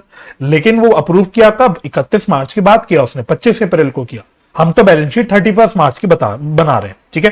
तो एज ऑन 31 मार्च तो हमने सेल्स को रिवर्स कर रखा है, तो हमारा ट्रेड रिसीवेबल्स 13,000 से कम हो रखा है। इसके अलावा इन्वेंट्रीज आएगी मेरी, इन्वेंट्रीज। अब इन्वेंट्रीज सवाल में दे रखी है 1 लाख की, लेकिन जो इन्वेंट्री विद कस्टमर हमने 10,000 रुपए के रिकॉर्ड करे वो भी तो ऐड होगा। तो टोटल इन्वेंट्री मेरी कितनी हो जाएगी, 1,10,000 की। प्लीज टोटल मत करके आना, इंस्टीट्यूट नालायकपंती करता है, एक्सट्रैक्ट बैलेंस शीट का एक्सट्रैक्ट भी टोटल करके आ जाता है, आप टोटल मत करना, ठीक है। अकाउंट का एक्सट्रैक्ट का कभी टोटल नहीं कर सकते, बिकॉज हमें सही टोटल तो पता ही नहीं ना, तो इसलिए टोटलिंग करके मत आना, टोटलिंग में कुछ नहीं आएगा, आप खाली एक्सट्रैक्ट दिखा रहे हो, ठीक है। चलो, तो I think this question was easy, 5 number का आप पे सवाल था, राइट। चलिए, तो अभी मैंने रियलाइज किया कि ये वीडियो काफी लंबी हो चुकी है ऑलरेडी, तो हमने क्वेश्चन 1 से लेके क्वेश्चन नंबर 10 तक डिस्कस कर लिया। अब जो बैलेंस क्वेश्चन है उसको मैं पार्ट 2 में डिस्कस कर लूंगा, तो इस पूरे आरटीपी की डिस्कशन को मैं 2 पार्ट्स में डिवाइड कर देता हूं। तो हमने क्वेश्चन नंबर 10 तक की डिस्कशन कर ली, क्वेश्चन नंबर 11 ऑनवर्ड्स हम लोग सेकंड पार्ट में डिस्कस करेंगे। तो आप लोग मुझे कमेंट सेक्शन में बताइएगा जरूर कि क्या आपको यह आरटीपी डिस्कशन हेल्पफुल लगा, और क्या आपकी इससे थोड़ी बहुत रिवीजन हुई, कॉन्सेप्चुअल की क्लैरिटी हुई, मतलब कॉन्सेप्चुअल रिवीजन हुई कि नहीं हुई, ठीक है। तो मैं उम्मीद करता हूं ये वीडियो आपको हेल्पफुल लगी होगी। अगर आपको ये वीडियो अच्छी लगी है तो कमेंट के साथ साथ इसको लाइक और शेयर जरूर कीजिएगा, और चैनल भी सब्सक्राइब कर दीजिएगा अगर आपको इस प्रकार की वीडियोस हेल्पफुल लगती हैं तो, है ना। अगर आप पार्ट 2 चाहते हैं, वैसे मैं पार्ट 2 बनाऊंगा, बट अगर आप पार्ट 2 में जेन्युइनली इंटरेस्टेड है तो एक बार कमेंट जरूर करना कि सर पार्ट 2 जरूर जल्दी से जल्दी बनाओ। मेरे ऊपर प्रेशर डालना पार्ट 2 का है, ठीक है, मजाक कर रहा हूं, प्रेशर मत डालना, पार्ट 2 में आप लोगों के लिए बनाऊंगा ही बनाऊंगा, बट मुझे कमेंट सेक्शन में बताना जरूर, राइट। बेल आइकन जरूर प्रेस कर देना ताकि जब मैं फ्यूचर वीडियो डालू, सेकंड पार्ट डालू, तो आपको नोटिफिकेशन आ जाए। तो मुझे अपना समय देने के लिए बहुत बहुत धन्यवाद। अपना ख्याल रखिए, परिवार का ख्याल रखिए, हंसी खुशी रहिए, एक दूसरे की मदद करते रहिए, और पॉजिटिव माइंडसेट से पढ़ाई करते रहिए। मैं आपसे मिलूंगा अगली वीडियो में, जिसमें हम लोग second part of RTP discuss करेंगे, क्वेश्चन 11 ऑनवर्ड्स। तब तक के लिए bye bye and take care.